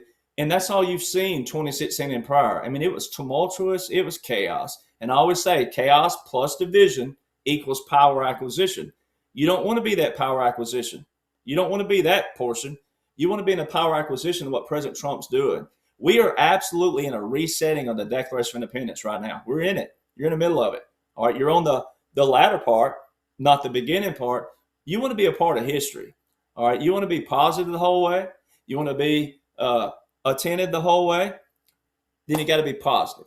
All right, with your mindset. So, all this business about President Trump and the central casting and, it's just going to prolong and this, that, and other, you're going to be a part of it anyway because it's out of your control. And there's a serenity prayer out there that's very powerful, and it's been around for many, many, many years. All right, so you're a part of this no matter what. So how do you want your legacy to be with your mindset? That's what I got to leave for you. Thank you. And for those few folks that take their swipes at Derek Johnson, I will say this: the way I see this is quite the opposite. I see Derek Johnson as grounding us, trying to get us to the truth, to we can ground ourselves. And ultimately, what he's doing, if you don't mind me saying, is trying to unite us through this operation. And I for one, thank you for that, Derek. Let's move on, and we're about encroaching upon hour two. We're talking about the alliance. Now, we have President Donald J. Trump, Commander in Chief. As I understand it, and anywhere I can be corrected, the panel will correct me. But as I understand it, we have President Trump, the Supreme Commander in Chief. I understand perhaps at least 40 countries working with us in this global defense war. We have some numbers of estimates of 60 to 80 countries that have ponied up $1 billion each and signed on the Board of Peace. And then we have something that we weren't talking about until relatively recently, particularly in greater detail on Off-World with JMC. But could it be that the Galactic Federation and off-world entities may also be a part of this alliance? So let's fast forward to the end of the present term. Back to the top of the panel with retired Lieutenant Colonel Bossi. Will there be a Democrat party? Will there be a Republican party? And how would you define the alliance? DJT's already indicated what the world would look like. And at first it sounded horrifying to people until when I had a good look at it myself, I went, this makes sense. And he said this: there'll be no parties. How can you have parties? Because if a country knows who and what it is, what you've got to do is very clear. There's no argument about what you've got to achieve. Now, you can discuss how you achieve it. That's not a problem. The hows are always up for discussion. And that's where, steel sharpens steel, and you'll get a better way to achieve an agreed end state. That's why with Australia 1, our end state, and if people are tired of hearing it, tough, because this is what makes our organisation so unique. We're not interested in parties. A moral, sovereign, self-reliant Christian Western constitutional republic, which is economically powerful, militarily intimidating, politically free, culturally vibrant, and socially cohesive. Now, there's an end state. We know who we are. We know what we want to be. Now, how we get there, yeah, sure, not a problem. But parties aren't helpful to that. In fact, and here's the Australian tradition, early in Australia's history, after our founding fathers wrote our constitution, there were only two parties, and the two parties were free traders and protectionists. That's it. No political philosophy, no identity of who we were and what we wanted to be. It was just sheer greed. That's it. Now that's where parties come in, and this is the actual writings of the time in Australian history. There was no political philosophy. Nobody could enunciate what in hell Australia was meant to be. And that's why Australia won, and we have actually enunciated it. Nobody else in the country can do it. So there is no need for parties. Is there a need for people to elect their representative absent a party? Because the party interposes itself between the elector and the representative. And so what we all get to do is we get to elect whom they have selected for us. You can have the red idiot or the blue idiot. Or in Australia's context, you can also have a green idiot and a yellow idiot.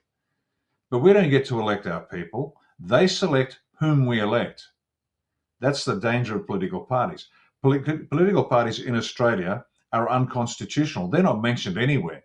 And it is actually unconstitutional because, as I said, political parties interpose themselves between the elector and the representative. You can't have it. Shouldn't be. And the solution that we've got, just so people know there is a solution, whilst we call Australia one party, that makes sense, but we're not registered because it's not constitutional, but we're a political movement. What we'll be doing is preparing people through civics training to become the best possible representatives for their local community. And we'll make sure that they understand their responsibilities as representatives. Policies that we believe are in the best interest of the country to create this moral, sovereign, self-reliant, etc. nation. And then we set them free. We don't control them. It's up to the representative who is then subsequently elected to win and maintain the trust of the electorate. And if they don't, hey, tough. You wanted the job, that's it. And so parties have no place in any system. Now, a constitutional republic doesn't need parties. What it needs is individuals who are well grounded in the Constitution, whether it's yours or ours makes no difference, and then understands how the mechanics of all this works, and that they are in alignment with an agreement of what this country is supposed to be. Who are we and how are we to live? That's it. Who are we and how are we to live? Again, just to use the Australian example, Australia One's example, we have a twin pillar strategy: identity first, great power strategy. And everything focuses to those two pillars. Let me give you an example. Identity first, we are Christian, Western, and Anglophone. So everything that we do in this country, every political decision we make in the future will reinforce and strengthen that identity. Identity first, Christian, Western, Anglophone. Does that mean there's no room for other people in this country? Of course not. Plenty of room. But understand this, we know who we are, and if you come here to change your identity, we'll throw you the fuck out very fucking quickly. This is our country. This is our home. You don't come into our home and tell us how to eat, how to dress, and how to live. You adjust to our rules. Identity first, very critical. It applies to everybody. The Lithuanians don't want to be Australians. Australians don't want to be Lithuanians. Same thing. Then the second part of our strategy, a great power. What does that mean? Well, we don't want to be somebody's shit kicker. We don't want to be a vassal state. Now, in specific terms, what does it mean for Australia One to be a great power? Our objectives are to achieve Indo-Pacific hegemony. So in our region, the Indo-Pacific, we are the big player. So influential that we have the capacity, the international leverage to shape normative orders. What does that mean? It means that our behavior shapes the behavior of the region. And we can do it diplomatically, we can do it economically, we can do it financially, we can do it through trade, we can do it through a million different ways, including the delivery of kinetic force and war. But that's what we want to be. That's who we are and how we choose to live. Now, within that metric, and you can see I've been spending a bit of time on this with my Rebirth of a Great Nation series. Within that metric, we know exactly who we are, what we want, and it allows then the people to sign up to it and say, okay, I like being a moral country. I like being a sovereign country. I like being self-reliant. I like. And so they like the end state, and now let's get to work and create that for ourselves, our children, and our grandchildren. So that's the parties bit. There's no need for it. And it's not like it's a totalitarian state. Anything but. It's going to be more difficult because we will have informed, straight-backed, moral individuals who know their rights and are willing to speak, act, and then if necessary, fight for those rights. So this is anything but a single-party state. This would be a nation state, nation being the people and the state being the political apparatus that binds it all together. So that's part one of your question. Part two of your question, the alliance. This is great. This is great, the alliance. I love it. Let me give you a short tip on how wars are fought and won. Not lost, won. And Warren Zevon, that eclectic rock star from a few years back, the older ones will know you. He summed it up. Lawyers, guns, and money. That's how you win wars. Lawyers, guns, and money. Lawyers gives you the legitimacy and the constraints, the legitimacy, let's say. The guns give you the stick and the money gives you the carrots. That's it, folks. That's how you win a war. Lawyers, guns, and money. And when the shit hits the fan, to quote Warren Zevon, that's what you go for. Lawyers, guns, and money. So in this war for the world, I'm trying to simplify it as much as possible. That's what the White Hats had to do. They had to get the lawyers, the guns, and the money. So they got control of this alliance. You can say it's this country and that country. It's bigger than that. Think about owning every politician, judicial officer, every bureaucrat, and every diplomat on the planet. So you got the lawyers. That's the lawyer side. That's the legitimacy. You got all the politicians, all the judiciary, all the bureaucracy, and all the diplomats. You got them in one hand. In the next hand, you've got all the guns, the military, the constabulary, the intelligence services, even the mafia.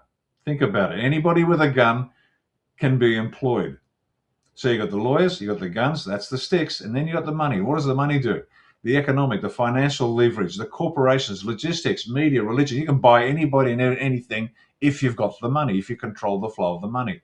You control them. And at a very simple level, let me give you an example. in Afghanistan, where we were operating for a while, and we were operating out of the forward operating bases.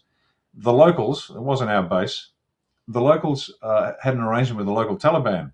And so this particular nation, all commanders deploy with a bag of gold, and Chuck will verify this. And if you can solve it with a few shekels, let's say, or a few dirhams, or a few dinars, or a few whatever, you can solve a local problem with it, you do it, because it saves blood, saves ammunition. Now, it won't last long, but you just keep doing that enough, and you can buy anybody, anytime, anywhere. And so this is the reality of war. Lawyers, guns, money. Lawyers, the legitimacy. Guns, the capacity to deliver lethal force. And money, the ability to buy whatever the hell you want. You can buy the local mullah. You can buy the local anything. Now, there's a war for the world running. How do we do it? Well, the white hat's got the lawyers, the guns, and the money.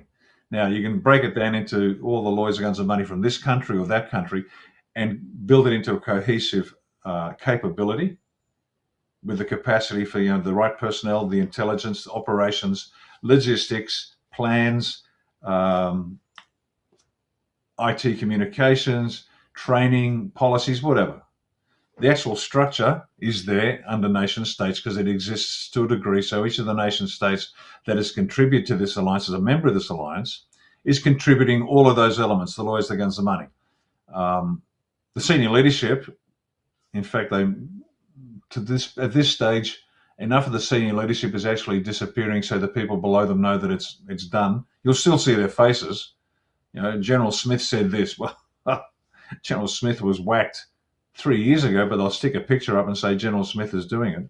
But they didn't know what was going on. These forces were tasked and deployed and have been working for years now together to clean it up. And once again, they've done it through the lawyers, through the guns, and through the money. And so what this alliance is, the global alliance is, yes, it's predicated on nation states because that's the control system for all of them. Yes, they are contributing together, joint operations, many nations in different countries.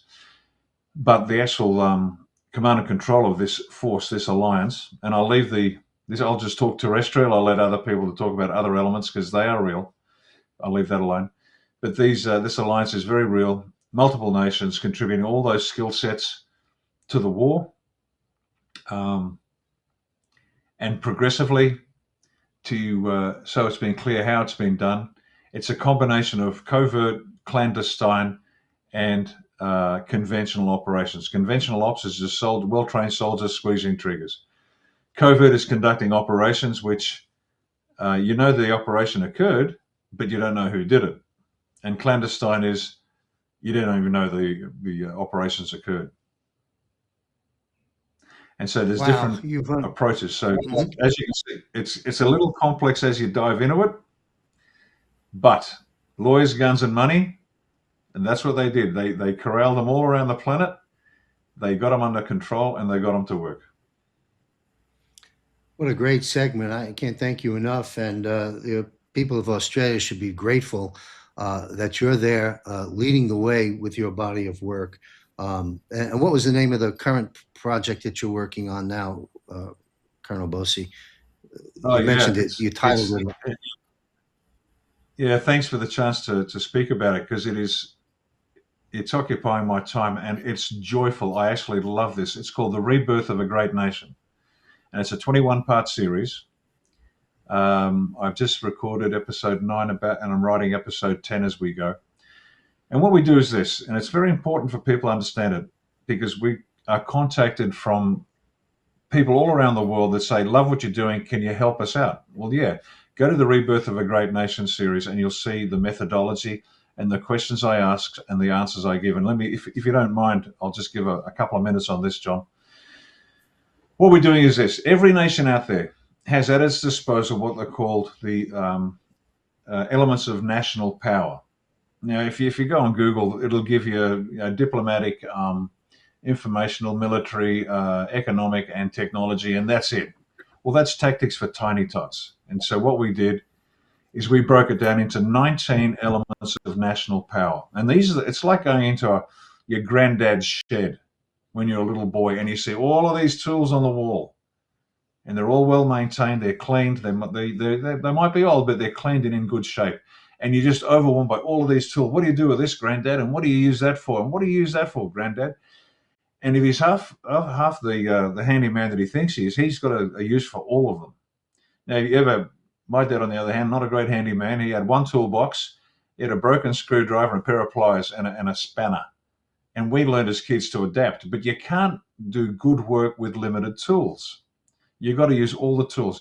So we broke it down into 19 elements of national power. And these are the tools that people have to craft, to build, to construct their nation state. The nation being the people, this is key, and the state being the apparatus. So they're all the tools that are at everybody's disposal. The next part is our end state. And I've said it before, because we've got to know what we're building. What are we building? We're building a car, we're building a yacht. We've got all these tools, but what are we building?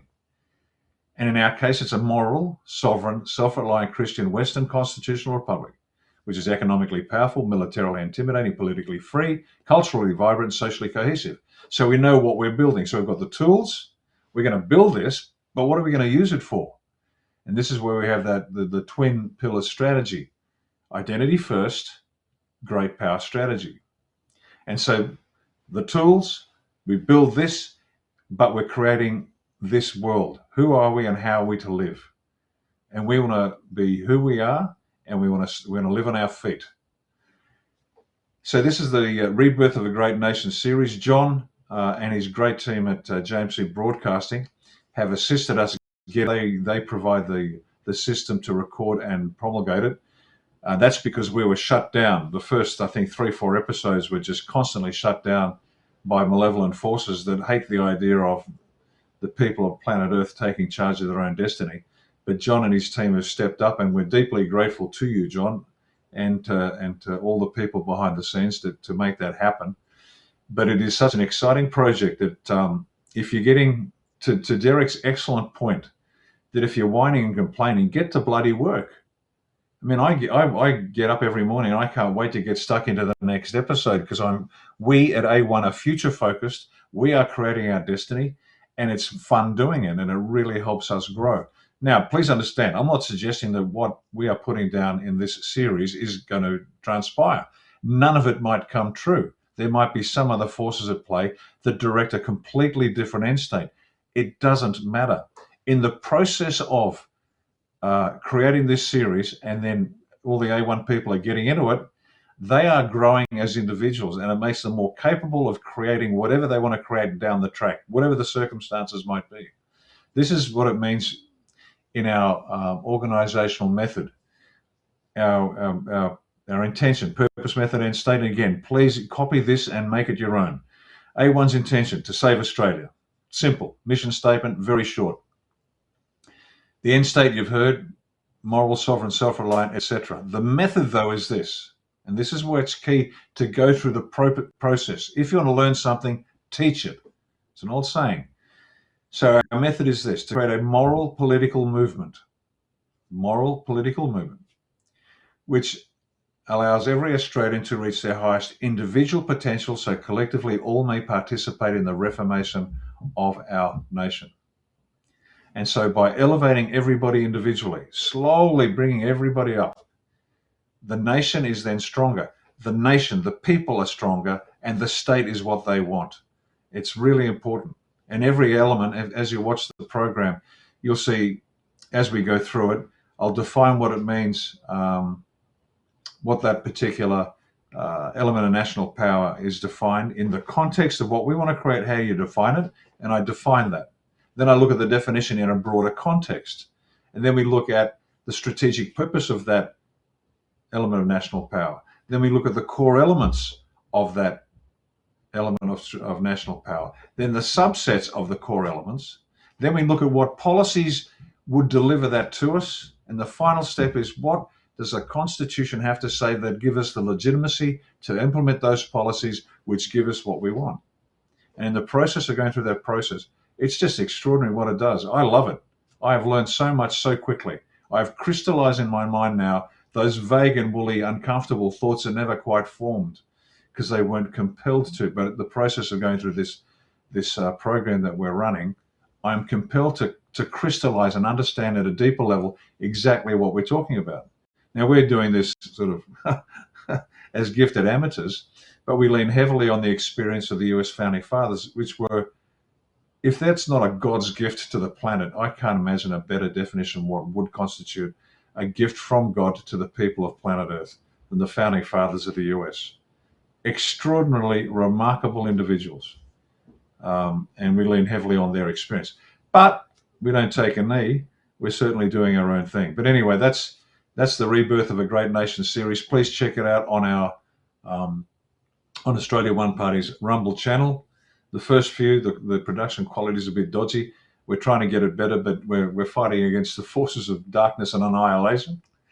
But that's it, and it's extremely important. And as a message to all the people that contact us, that Scotland one and Romania and the Philippines and all these people around the world who like what we're doing and want to replicate it. Everything we produce, you can have for free. This is not our stuff. This is all, again, it's all from the Almighty. It just comes through us. Please take it, use it, make it your own, and educate your people and set them free. Thank you for that, for indulging me, John, because I think that's very important. Well, thank you. And if we can help with any of the disruptions that are being presented to you and challenges in getting your content out, let us know. If we can help more than we are and we're able to, we certainly will. And so to our audience, you're gaining some further insight, even though we've been doing this 2 years, into the brilliant mind of Ricardo Bossi. And I want to pedal back to a couple of things you said earlier on in this segment that were worthy of repeating. They select whom we elect. So the notion or narrative of no parties is, quite frankly, music to my ears. And let's see how all that plays out. And closing out my talking points on your segment there is Warren Zevon. I was a fan of Warren.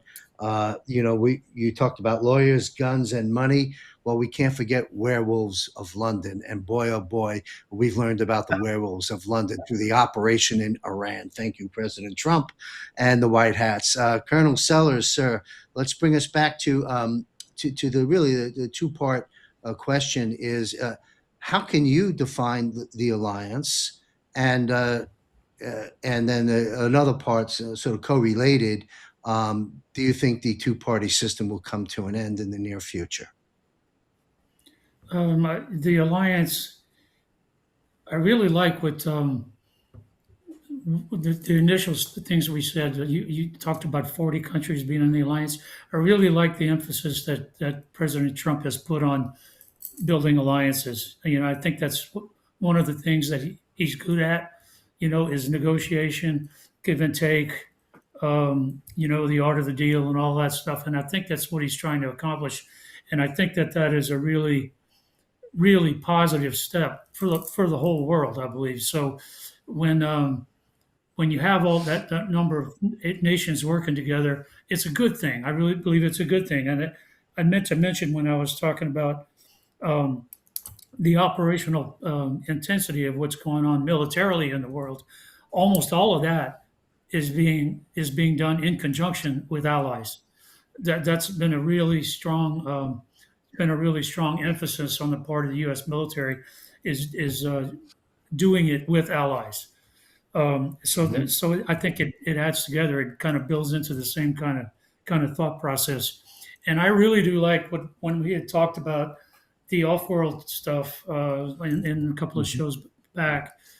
I believe there's representation from off-world. I believe that there's definitely designated representation that's working in DC and probably other places, probably in Moscow and probably other places that are putting an off-world perspective into all of it, because everything that we've learned about the off-worlders is that they're interested in what we're doing because they don't want us to destroy ourselves and destroy some of them in the process.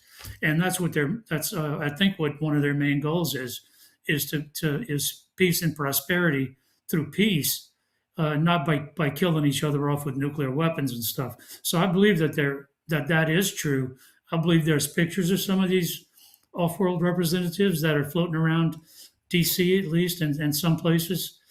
Um, so when we say alliance, I'm thinking of it bigger than just Earthbound alliance.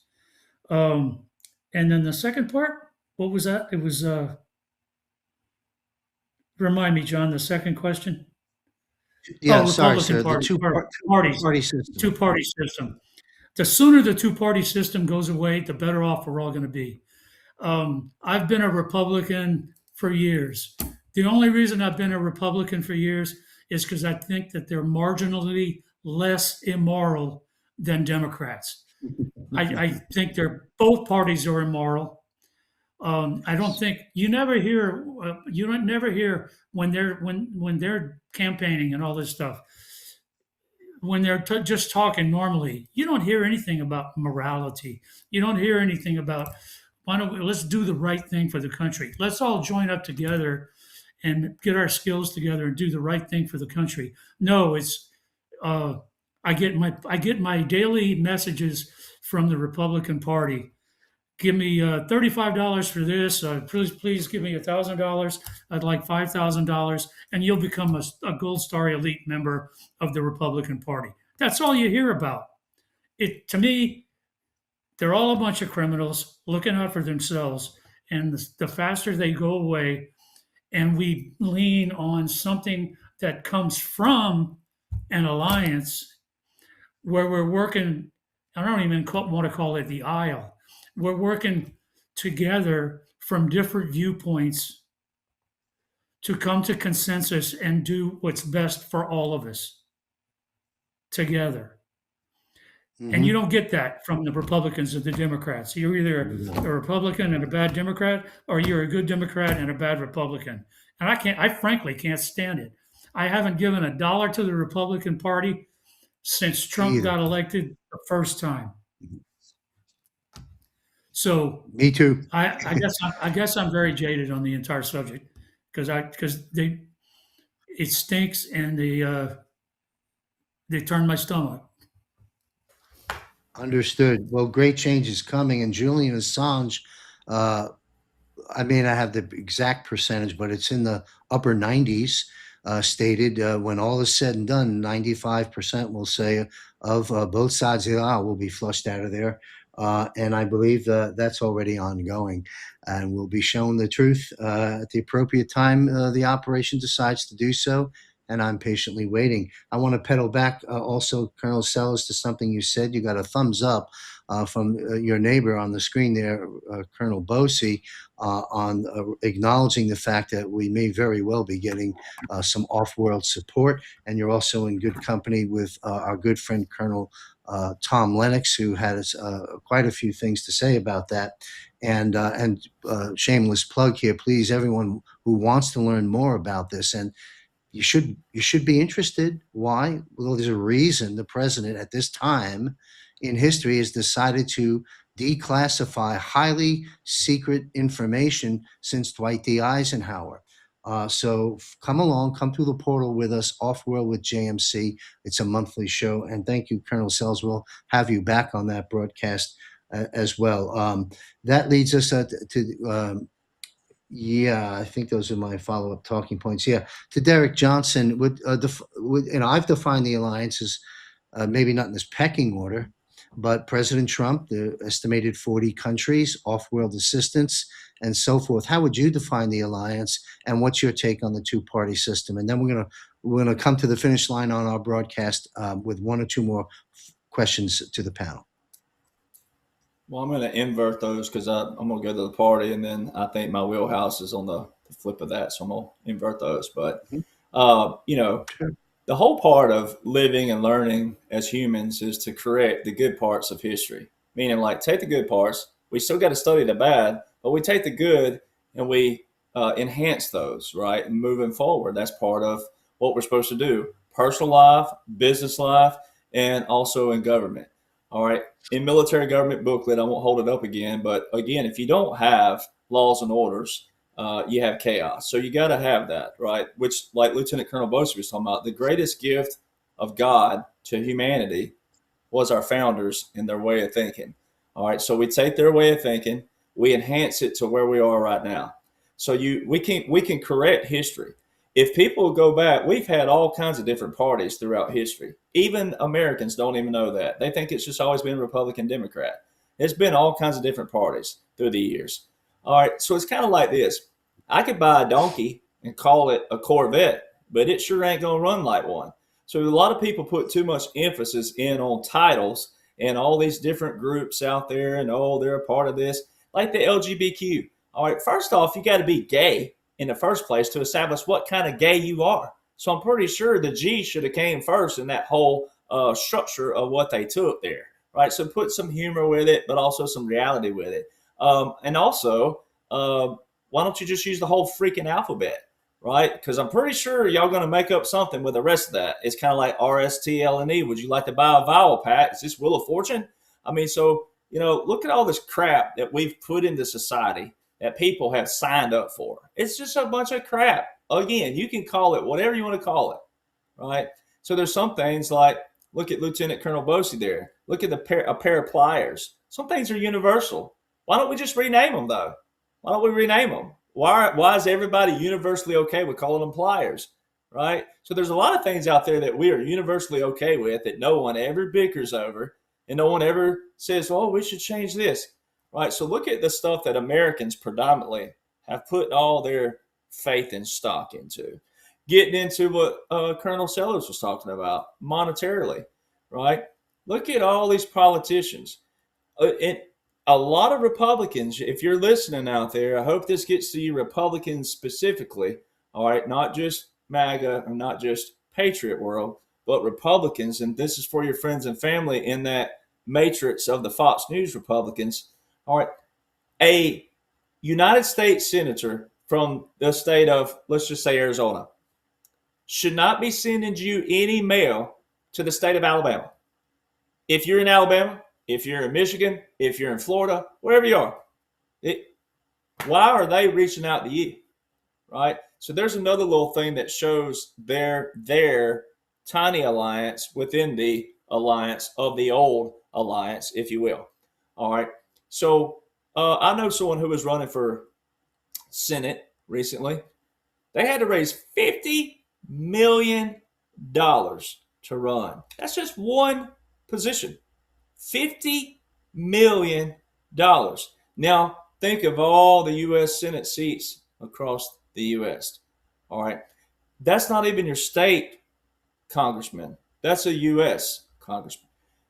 Look at the money.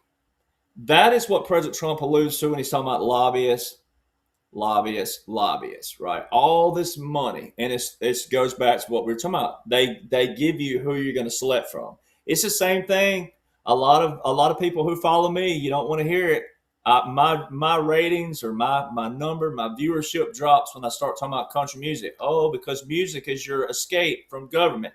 Well, if you're escaping to the same pile of doo-doo, all right, what's the difference?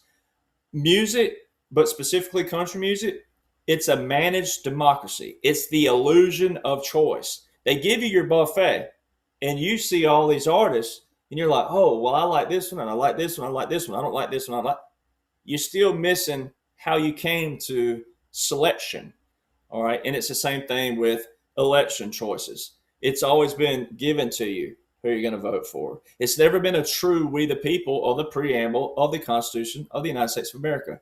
So it's kind of like you can't rip the rug out. So we got to re-educate Americans on that. And that's what's been taking place. So, we can't do that initially. But that's something that's going to have to happen gradually through time to give the true power back to the people. Now, let's get over to the alliance. Lieutenant Colonel Bossi, lawyers, guns, and money. Perfect analogy. Brad Wozni has had General Vallée on with us before. General Vallée is the sole person who established the meeting with President Trump and Vladimir Putin in Helsinki, Finland. A lot of people don't realize the role of a general and how big generals are. And then, like when General Paul Vallée is on, there's certain things he can and can't say because he's at a certain layer of, classified information and all kinds of other things, right? NDAs, et cetera, that he can't talk about, the same as all generals out there. All right. But people forget the power of a general and their relationships and who they know. all right, and the key that they're playing in all this. President Trump, there is no way possible that he did this strictly as an outsider, strictly as a businessman, strictly with the art of the deal, just as a regular sitting president. That is why it's so important to know the unique laws and orders that bring the military in with the federal. All right, it's only four of them. It's real simple. The executive orders, national emergencies, proclamations, and treaties. All right, very key.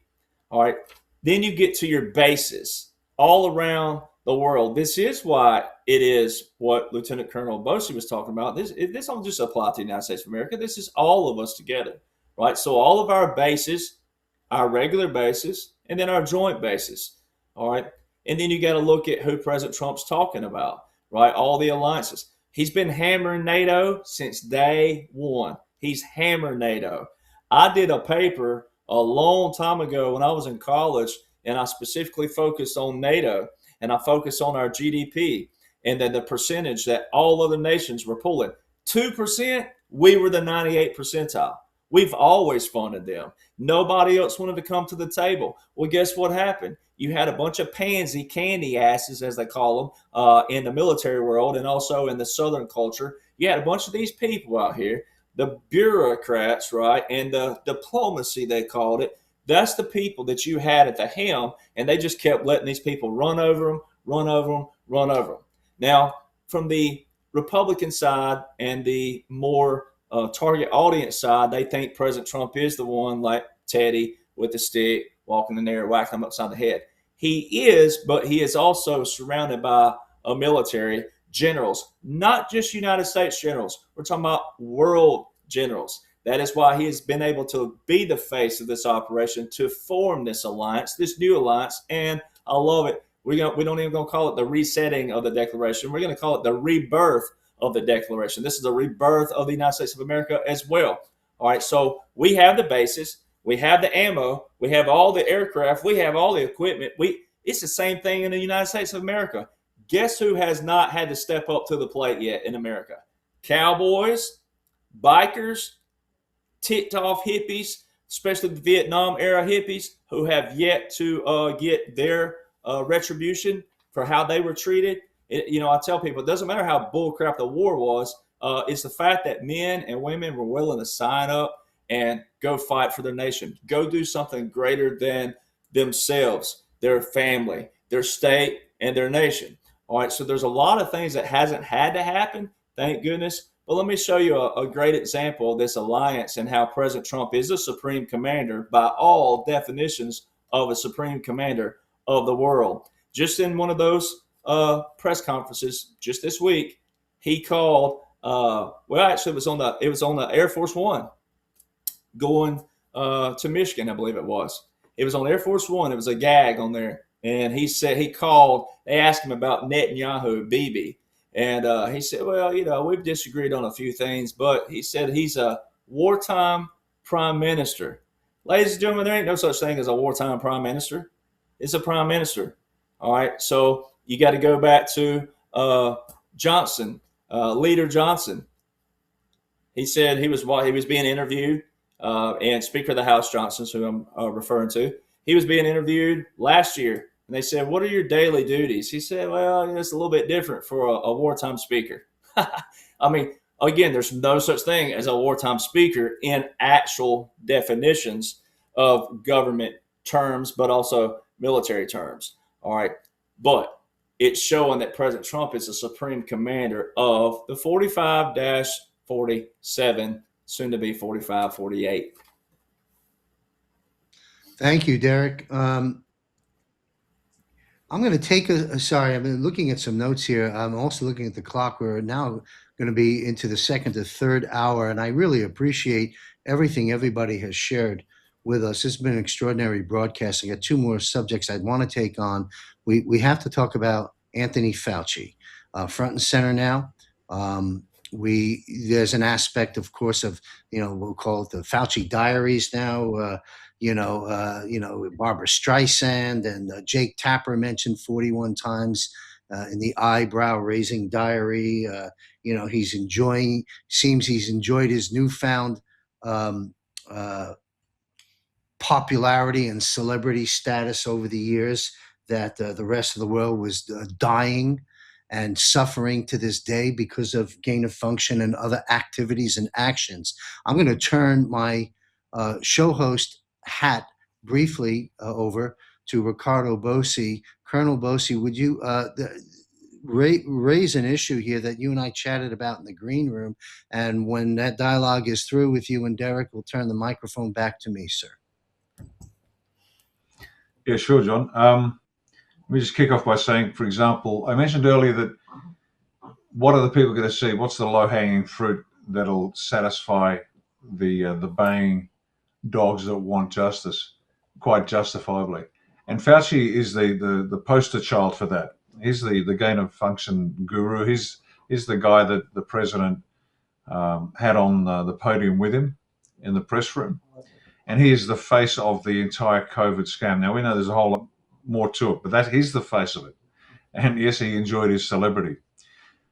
He's about to be, or he has been, questioned, I think, by the Senate, Rand Paul's committee. Now, if he, and this is where I'm going to defer to you. I'll give you a heads up, Derek, for you to answer this one, because it's not my place as an outsider, and it's certainly not my wheelhouse, it's yours. But I understand that if he lies, if he commits perjury in front of this committee, he is theoretically subject to arrest. And I know there are the sergeant at arms can arrest him, but there are requirements. I think the House or the Senate has to vote. I'm not sure what it is, but anyway, this could be a triggering event for something quite significant coming down the track. So with that sort of heads up, a warning where we're going, are you able to expand upon the potential for Fauci to be arrested, how it happens, when it happens, and what the possible penalties are? Thanks, mate. Yeah, when and where, or when and how. The how is easy. I don't know about the when, because this is all part of the bigger strategy, right? So let's just do a little history for people really fast, because some people have not heard this or seen this in this context with Fauci. January the 10th, 2017. That's 10 days before President Trump took his famous oath. The military walks down behind him at the exact moment when he said, this is special moment. And he's talking about, we're going to get the power back to the people. 10 days before this viewership. And that was the military intelligence headband and the judge advocate general. Very, very key for people. Because the biggest question that we get in the Patriot world is, can civilians be tried in a military tribunal? All right. Mm-hmm. Which, again, military court. But more specifically, a tribunal. This also ties in to what's also been happening with the ICC, the International Criminal Court. President Trump had issued an Executive Order 13928 way back, and then they showed, quote unquote, Joe terminated. All right, and they showed President Trump brought it back. And recently you saw Venezuela, just this week, Venezuela initiated the leaving the ICC. They fired the prosecutor of the ICC yesterday. All right, so all this ties in because of the criminal courts and then also your military courts. All right, because President Trump is the supreme commander. The rest of the world, the target audience, they're still looking at things in real time, live time, and they may be in their nations thinking of certain courts and certain things. They have no idea how this all ties in. So 10 days before President Trump takes that oath, January 20th, 2017, and those key visuals that shows you this operation is about to take place. All right, Fauci is at Georgetown University. All right, and he's speaking. And whether that's really him or not doesn't matter for the patriots out there. It's the visuals, what they're showing you. He specifically says that in a few years, now this goes back to terminology, like I tell people, not a couple years, not, we don't know when, but no, a few years. He said in a few years, this new administration is going to face a pandemic that no other's seen, right? And you got to go watch it. It's still public. You can go look on YouTube, pull it up. Fauci, Georgetown University, January the 10th, 2017. How did he know that? If you do 3 plus 2017, 2020. All right. So, that goes back to one of those, like, there's no such thing as coincidence. And then when you get to a place in history where we are right now, because that's history, all right, it's a hindsight 2020. And then you got to know all the key components of that. All right, so Fauci's also the one way back in the early 2000s when he was on a TV show, I think it was NBC, had a caller call in, and they asked about immunity, all right, getting the flu. And he goes, if she really had the flu, he repeated it twice, then she doesn't need a flu shot, all right, because of the immunity. So see, they played that in a recent Senate hearing. I think it was last year now. I have to go back and look at the actual the date of that. But they played that for Fauci. And he says, oh, I didn't mean that. And it meant something else. And it's like, no, it's pretty self-explanatory. Now, that's for the target audience, right? So they've been building this narrative. Now, I can make a case how the United States of America had a nuclear prevention, an attack in January 2021, which would be one of your bigger key components of, a reason why you would need a 45-47 for the target audience. But you can use 2020 specifically, which are in my documents still available out there. This is how I knew all this. My documents were published January 2021, and I have in part 4 of those the breakdown of how 2020 was a biochemical weapon. All right. Now, you're going to have people out there, well, President Trump and them knew about it. How come they couldn't prevent it? Well, because you got to realize how big the global alliance of the deep state was and the lower level hanging fruit. Even when you take out senior level leadership, as everyone has seen, you've watched TV shows, you've seen movies, you've seen all kinds of things in even quote unquote reality world, which it ain't really reality as we know, but on the TV sectors, you've seen all these shows about how gangs and how these empires and all these different things, they have gatekeepers all the way down. And then they also have this contingency plan even amongst the evil. When one of these gets taken out, they all have these checkpoints of going, okay, well, I ain't heard from them in 2 or 3 months.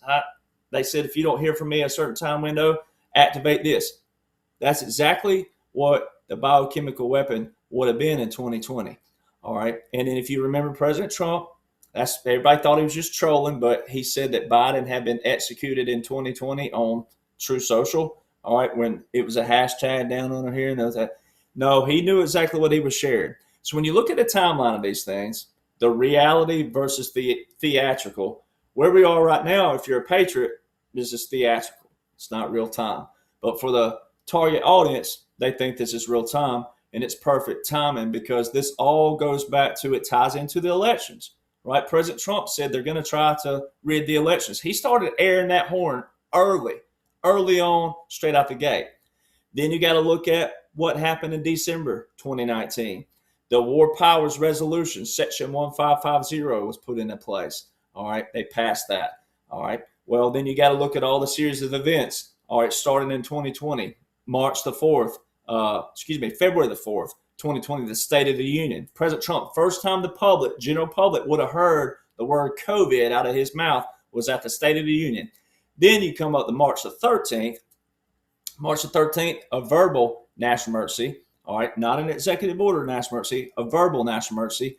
Then March 23rd, 2020, just following that, just 10 days later, there was articles put out that just in case the law breaks down, there's going to be a commander, a general, who's going to take this certain place. Well, that was the general of Northern Command. Who is the general that corresponds with the federal government during the Continental government? Northern Command. All right.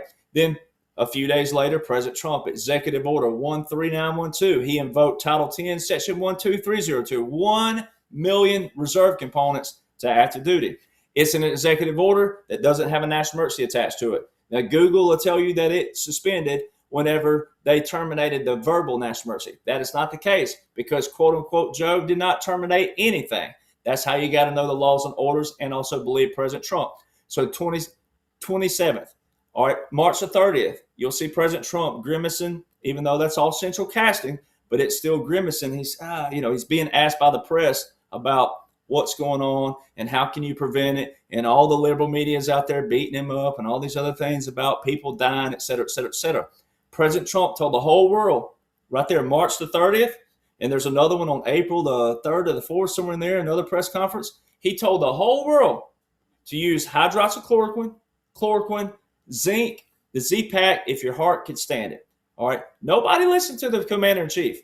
All right. So anybody who went to it, Moderna, Johnson & Johnson, and all these others by the mouth of Fauci and all them. Now, what you'll have people do with Fauci is they say, well, President Trump had him right there side by side, and they were, oh, he was saying this right here. No. See, this is where people got to remember. When you hire somebody, President Trump's been teaching people the art of the deal in another kind of manner. When you hire somebody, all right, or even if they get elected, but especially if you hire them, just because they're your buddy, friend, best friend, family member, all right, fire them. They're not doing their job. But he made all them expose themselves. He made them lie to you, the people, and the public. President's doing what he's supposed to be doing. All right, by law, he was doing what he's supposed to be doing. So for the real-time audience out there thought that was that, President's doing what he's supposed to be doing. All these other people weren't doing what they're supposed to be doing. Behind the scenes back here, the real players back here who were doing that, who were calling these shots. So you put them out on the front, you make them lie to the public. My grandpa, a family member, someone told him one time, hey, he's just going to lie to you. My grandpa said, he'll lie to my face. All right. So it's one of those things where you make them lie to the public. All right. So they had an opportunity. The line was always drawn in the sand by President Trump and the real alliance, the generals, et cetera, et cetera. On January the 20th, 2017, that was a line in the sand. Anything after that, by the real players behind the scenes, they had a chance to come over. So now when you fast forward, knowing that 3-year verbal statement that Fauci made, and then also knowing he has been under oath already testifying, and he's bald-faced lied to the public. Now, bioweapon qualifies for crimes against humanity, all right? Because, again, we're talking about lives, right, that were lost.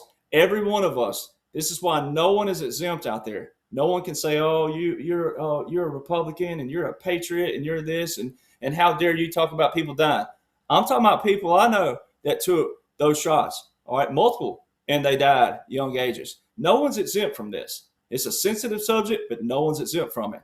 But because it was a bioweapon, because they did use it on the people, and then they lied to the people about it, that is crimes against humanity. So Fauci can most certainly be arrested on those contexts, and then also be sent to a tribunal. And that may be what is the trigger that needs to see because people, let me tell you what, you give that to the people out there and you show the data and you show not just Republicans, it can't be Republicans, but if you brought out, Bill Clinton, I don't know, just use somebody. See, this is where Republicans, but more specifically MAGA and patriots, you got to let it play out. Even if they use Obama, even if they use Bill Clinton, even if they use someone that you think is just absolutely rotten to the core themselves, but if they use someone like that and they bring them out and all of a sudden they look like they're playing a alliance role with President Trump, and they tell the people on the left that, hey, Fauci and so-and-so and so-and-so did this, this, this, and this, man, you talking about an eruption of the public, because we're talking about health. That's something we all can universally sit down and talk about. People like me, of course, I'm a unity person, period, no matter what. I can go to any restaurant, any bar. I can go anywhere and sit with anybody and say, hey, politics aside, government aside, all this stuff, like if someone has a family member that's got cancer or whatever it may be, that's a real life topic. That's a real life situation, right? Because it's health, right? And if someone fears dying or they're young or something of that nature, that's what matters. Health matters. All right. So that's a key topic right there that could bring this to the front and could bring this where we can have a full disclosure to the public and let it all, as the saying is, let the poop hit the fan right there, because health is a big deal. That could be the very key thing that does set it on fire. And then that goes back to your Q drops, all right, where these people are not going to be allowed to walk down the streets. They're going to be publicly shamed. You're already seeing that video with Elizabeth Warren being asked about the Save America Act and, oh, we already have laws and blah, blah, blah. If someone broke the law, they should be prosecuted. Exactly. So see what they're showing the people out there. So this could be the thing that hits that domino effect that does open it up. And health, that would tick off a lot of people, as should. Great point. Real quickly before Thanks, we go back Derek. to Ricardo. Go ahead, Rick. Yeah. No, I was just going to say, so to clarify, and thanks, you've expanded the position there. So not only if he's found guilty of perjury in front of the committee has the right to then press or get the sergeant at arms to press charges. He can be charged under civil law, and he can potentially be charged under military law. So it's not whether he gets arrested after committing perjury. It's the fact that this is the gate. This opens the gate to any number of subsequent actions open to the powers that be. Thanks, Derek. That was excellent. And thank you for asking the question, and thank you, Derek, for unpacking it. I'll use the expression we're starting to hear as narratives, and that the exit ramps are closed, and they're definitely going to be closed for Anthony Fauci, as far as I'm concerned. And can't come. It should have happened. Well, let the plan unfold. We're all waiting, and we're all eager to see justice there. Talk about crimes against humanity. Derek, real quickly before we take the question to Colonel Sellers, and then we're going to wrap up the broadcast with one more topic.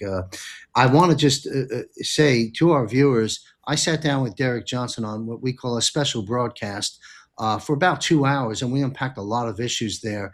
You may want to go back and listen to that. It's up on the Rumble timeline and up on our website, jmcbroadcasting.com. But Derek, the yes and no answer, to make it very clear to those people out there that say, because you see it out there, you see it in your followers, and I see it on mine, and a lot of our followers are joint followers. But what we have here is folks that have been stating civilians, non-elected government officials cannot be processed at Gitmo. True or false?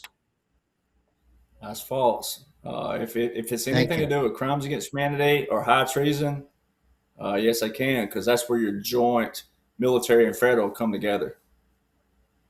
All right, thank you, Colonel Sellers. What's your views on the Fauci matter? And a pointed question I have is, and I think we may know the answer, but I'm curious to see what your views are. I think Fauci ultimately faces the music in a Nuremberg 2.0 style setting that's definitely going to be taking place at Gitmo from the resources that I've been relying upon. How do you see, where's Fauci's ultimate destination? Is it going to play out in civilian courts or in Guantanamo Bay? I don't know if you want to call the noose a physical destination, but I think that's where that's going.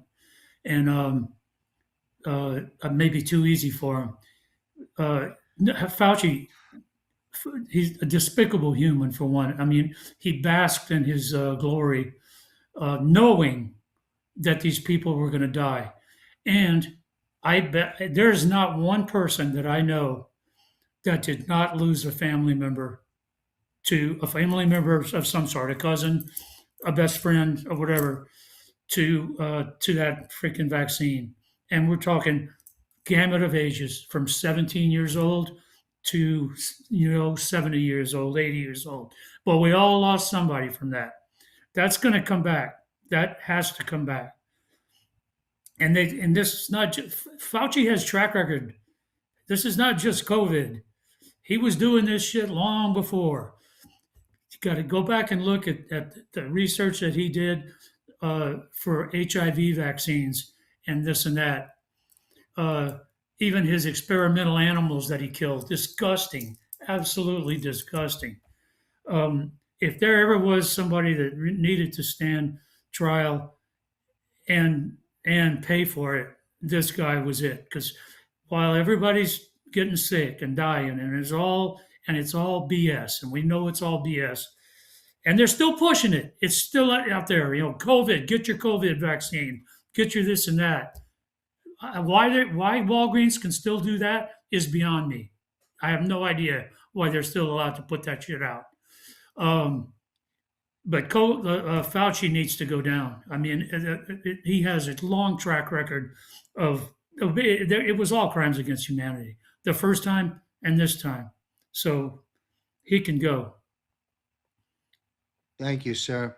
And I I did have believe one other thing about every, the comment about Republicans and Democrats, because I just have to do it because it happened just recently. Um, Lindsey Graham, he had a bunch of questionable votes as a Republican for a long time in that House or in the Congress. And did you all notice that the pictures of his coffin at his funeral? It's a wrinkled flag. bingo. I Tell our rest my audience what case. that means, sir. Tell our audience what Say that again. means, sir. A wrinkled, define wrinkled Wrinkled. flag significance, please. Yeah, a wrinkled flag. Wrinkled flag was. I don't know the exact terminology, but it's a disgrace. It's a sign of disgrace or disgraceful service. And correct me if I'm wrong. Did not Senior Bush have that on his casket as well? I'm pretty sure he had a Okay, wrinkled flag which, also. Yeah. mhm. But it's a sign of it's this. What do you call it? It's like a surreptitious, an under the table slight that gets put by the military guy that's putting it on his coffin at the end, and then people who recognize what it means understand what the message is. Yes, thank you for all your points there. And I must comment briefly on Lindsey Graham because I know a lot of people following Derek and perhaps myself that have stated, well, they were going to say, well, President Trump praised Lindsey Graham. Target audience, folks. Part of the operation, Yeah. folks. Uh, So did the Senate praise Nero as the city was burning. there you go. Well, I And was. let I'm us gonna not add to that a forget. little bit. If that's wait, sorry. Go ahead. Oh Go ahead, well. Derek. Take it Uh, on. Let me tell you though. Let me tell you what though. Upon my observation, I didn't see the wrinkles for one reason. When you drape it and you tie it down, it was pretty crisp on the top. Now, there was some wrinkles on the side, and that's just my observation. The other thing about Lindsey Graham is what I tell people. Period. It's all going to come out no matter what. But from my observation, it was pretty regulation military. Now Bush's wasn't; it was straight up wrinkle. But from my observation, it was pretty because I zoomed in on it and it looked pretty clean. Now here's the thing though, he was a JAG officer, 33 years, Yep. so he could have been playing a role. I agree Mm, partially though in another way for one reason is this also though President Trump alluded to. He said, well, it started out rough and then this. It could have been he was, but he didn't have something on his record, crimes against humanity, high treason. It could have been something where he capitulated to President Trump. Um, but it did look pretty crisp. But to your point though, the do's and don'ts, it's a regulation as far as the do. Like they're supposed to be crisp. Like when y'all, God forbid, anytime soon, but when y'all pass away, I'm gonna make sure yours are all ironed perfectly. And I've told every veteran, hey, make sure every freaking flag is ironed because if there's someone there who's sitting there going, whoa, that thing is wrinkled the heck in back, it's kind of like that. It's something that every soldier is supposed to always do, and also the guard that's performing that to make sure it's ironed. But it's like you said, it's an underlying known thing that when a flag is wrinkled, that hey, they didn't take the time for this. Sorry, what we call a crap bag. I won't say it on here. I know we can, but I've got a swear jar, and I've been promising some people that I won't do it. But we call them a bag in the military, and it's just an underlying thing. But it did look pretty crisp on the top. Now, again, I tell people all the time in the Republican world, but especially Patriot world, it's all going to play out. He is one person that will go down in history if it's good or bad when this is all unveiled. I just direct Yeah. our viewers to Google around and take a peek at what Lindsey Graham had to say about J6. I rest my case on at least his views of that. But anyway, you mentioned something else, Colonel Sells. I want to just touch on about Fauci's first attempt at doing the things he does wasn't COVID. You're absolutely right. We had the privilege and opportunity, and I personally have interviewed Dr. Judy Mikovits, met her many times back in the My American Media Periscope days and the Clay Clark General Fund Reawaken tour. And she had no problem unloading on Dr. Fauci, having worked side by side with him. When we think of AIDS, we also want to think of Anthony Fauci. Listen, you folks, this is a great day coming in America, and many more great days ahead of us, because we're going to see things, as I've always said, unfold in real time. We're going to see 2.0s unfold in real time. We're going to see things that have already unfolded and be presented to us a little bit down the line. And to Ricardo Bossi's point, some things will never be shown. And you know what? If you trust God, God doesn't make mistakes. This is God's country. This is God's plan. Donald Trump is the anointed one. And Donald Trump, to Derek's point, has by and large cleaned out the corruption within the military forces. And so we have God, Trump, the military, the white hats, these gentlemen on the screen, and we the people. This is a great time, folks. It's dangerous. We're in the Cat 2 to the Cat 6 per one. But make no mistake about it, we are winning and victory is assured. I want to, before I move on, because we're approaching 3 hours, I've got to wrap up. Colonel Bossi, did you have any other comments about the Fauci mess before I close this out with a topic? No, you're good to go, John. Thanks. Okay, thank you. Data centers are creating somewhat of an uproar within our patriot community. Again, in the interest of time, let's all be brief as we can here. Starting with Colonel Bossi, how can you best define data centers? What is really happening here, to the best of your knowledge, and how should there be a cause for concern in the public sector? And this may or may not be a subject that this panel has expertise on. We're all learning as we go. Data centers, what say you, sir?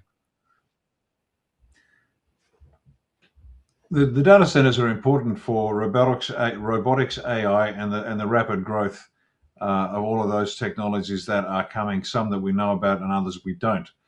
So they're necessary. It's like power stations when all of a sudden, we've got a lot of electric motors, we need to power them. Now, having said that, though, the fact that it's creating such an uproar is interesting. I see that as there's something else going on behind the scenes. All sorts of allegations of the water usage, what's actually going on, what's going on underneath the data centers. And to be honest, I'm not exactly sure, but what is piquing my interest is the way it's being portrayed in the media and generating a lot of antipathy within the population. So there's something going on behind the scenes. It's not a simple matter of, look, we need space, we need power, we need water, and you're going to have to suck it up, the local communities. There's something else happening, particularly in light of things like the free energy that allegedly is coming, the fact that a quantum system doesn't actually need the data centers, much like the conventional computing does. So there's something going on, and I haven't quite picked it yet, so I'll just leave it there. Thank you. Well, we'll revisit this as time goes by. Colonel Sellers, any commentary on the data centers? Yeah, just really quick. I watched one in outside of Salt Lake City being built when I was doing work out in that area, and the first thing I thought was, this thing scares the hell out of me just looking at it. It's so immense, it's so giant, and it's hard to even grasp. And it's like there's no windows. It's like hidden door. I mean, you don't even see doors and windows. It's something Tartarian or something. I mean, I don't know. It's hard to describe. Lately, I've been thinking, is it something that supports data, right? It's using data. Is it something that potentially is supporting the satellite arrays that we have overhead that are protecting the planet? ICBMs and all this other stuff. I just wonder if there could be a connection between the data that's stored in those centers and support and maybe this is totally wrong and out of bounds, but maybe it's supporting some of those satellite arrays that are working above us. I don't know. I just throw it out. Thank you. We'll continue to explore this over time. Derek, your brief comments on the data centers. Well, data centers have been around since the 1940s. All right, Project Manhattan. They're nothing new. It's like Lieutenant Colonel Bossi said: if there's chatter about it, then there's something else that they're getting ready to disseminate to the American public, right? Because if you're complaining about water and electricity, then you must not know much about President Trump, the Department of Energy. He has talked about energy from day one: clean energy, clean energy, clean energy. Now, the other thing that corresponds with it is also with tariffs. President Trump just recently addressed this about the data centers. He says he's going to make the American companies using these data centers pay for it. Well, they're going to be able to pay for it because the tariffs are bringing in so much money, and it's also relieving all these different companies. But I just literally have been studying the water usage. Matter of fact, yesterday, how much water was used. All right, if you look at our oceans, 75% of our Earth is oceans. All right. Well, then you go ask the question to your new AI, which are using these data centers, and it tells you that 0% of data centers use ocean water. All right. So how are we going to be hurting anywhere? So where are they getting the water sources from? From basins, all right, rain and different things, watersheds and all these different things, the rivers that go through it, and they collect this water, and that's what they're using. And I'm gonna quote it word for word right here. It says, even if every single data center on Earth converted ocean cooling tomorrow, the volume mathematically would register, all right, 0.00000000001% of the ocean's total volume. And you're complaining out there, ladies and gentlemen, I think you need to put your head somewhere else. And I call that laws and orders of President Donald John Trump that make up 45-47, because you are wasting your time and energy again on something you don't need to be on. All right, you've heard it there from Derek Johnson, who got double fists up before. He just used them. All right, thank you, Derek. It's okay. You know, the numbers don't lie. But it's a conversation that we'll continue to have as I see fit, as we start to learn a little bit more as this plays out in the public square. Okay, we're going to wrap this broadcast up in 3 minutes, and I greatly appreciate your time, your expertise, your insights, your passion, the knowledge and experience that each of you gentlemen have brought to this incredible broadcast. The ultimate victory, folks, is ours. In the spirit of faith, hope, and love, back to the top of the panel, what would you like to say as we wrap up this broadcast to our viewers, Colonel Bossi, to help keep this movement intact, unified, and continued support for our Commander-in-Chief, Donald Trump, instead of turning our back on our Commander-in-Chief during a time of war? But again, what are your words of inspiration to keep this movement moving forward? It's a really good question, John, because I know what motivates me. My understanding of it, I have, like most of the people here, I have sources of information which give me access to, I guess, peace of mind, because I know things that are going on. I can't always talk about them. But even beyond that, you've got to put your faith in the Almighty, the Creator, the powerful intelligence outside of space, time, energy, and matter. Call it whatever you want. Call it God. This is God's plan. We are all subject to God's plan. The ETs are subjects to God's plan. The bad guys are subjects to God's plan. We're all subject to God's plan. And as you said, John, He doesn't make mistakes. So if you're one of those people that is a little frightened, get on your knees and pray to the God that Jesus Christ prayed to at Gethsemane. And that's not a throwaway. I mean it. But don't sit there pleading and carrying on. Just sit quietly and ask, what do I need to know? And just sit and listen. And listen quietly, away from the kids, away from the TV, away from the laptop, away from everything. Sit outside with a cup of coffee and just listen. And plug into the Almighty, because He's always there. His lines are always open. Now, if you're okay and you're moving forward with the plan and you're happy with it, that's great. But all of us, me included, we all have our moments, and you need to sit quietly, 30 to 60 minutes, up to you. That's more than 3, and just sit and listen, because He's there. He's up there yelling at us, whispering to us, showing us.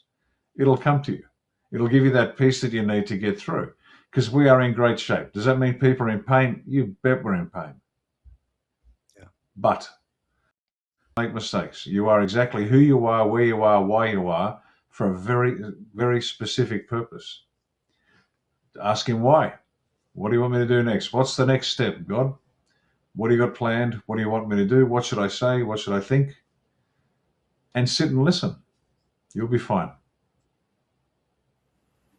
Thank you. Retired Lieutenant Colonel Ricardo Bossi, Australia 1. Thank you, sir. Same question. Inspiration, closing thoughts, Colonel Sellers. Yeah, really simple. I think tighten your belts, use discernment in evaluating what's going on around you, trust God and your own intuition. Perfect. Deputy Commander, retired Delta Forces, Chuck Sellers. Thank you, sir. Close out the broadcast. Last word to the double-fisted Derek Johnson. That's right. You cowboy up, you cowgirl up. My dad called it, you're a doer or a donor. All right. You're either doing something productive or you're not. If you're not, then you're in my way.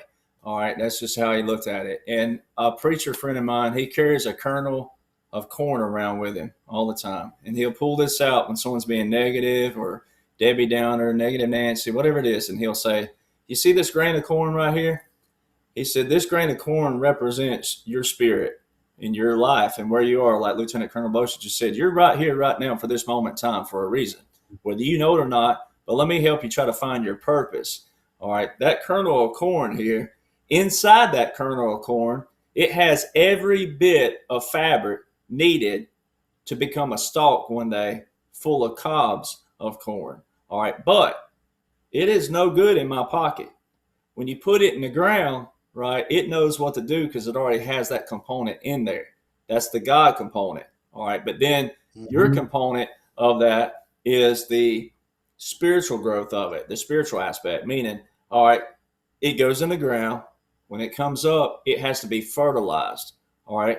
Rain or extra fertilizer. So that means like you have laws and orders. They're no good though. Like this military government booklet over here says, it's a paper blockade if it's just paper. You got to have enforcement to it. So where we are right now, you're here no matter what. So it's kind of like cowboys. All right.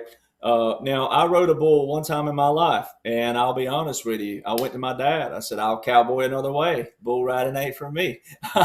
But when you've ever been on a bull, you'll realize that the bucking part is part of the bull ride.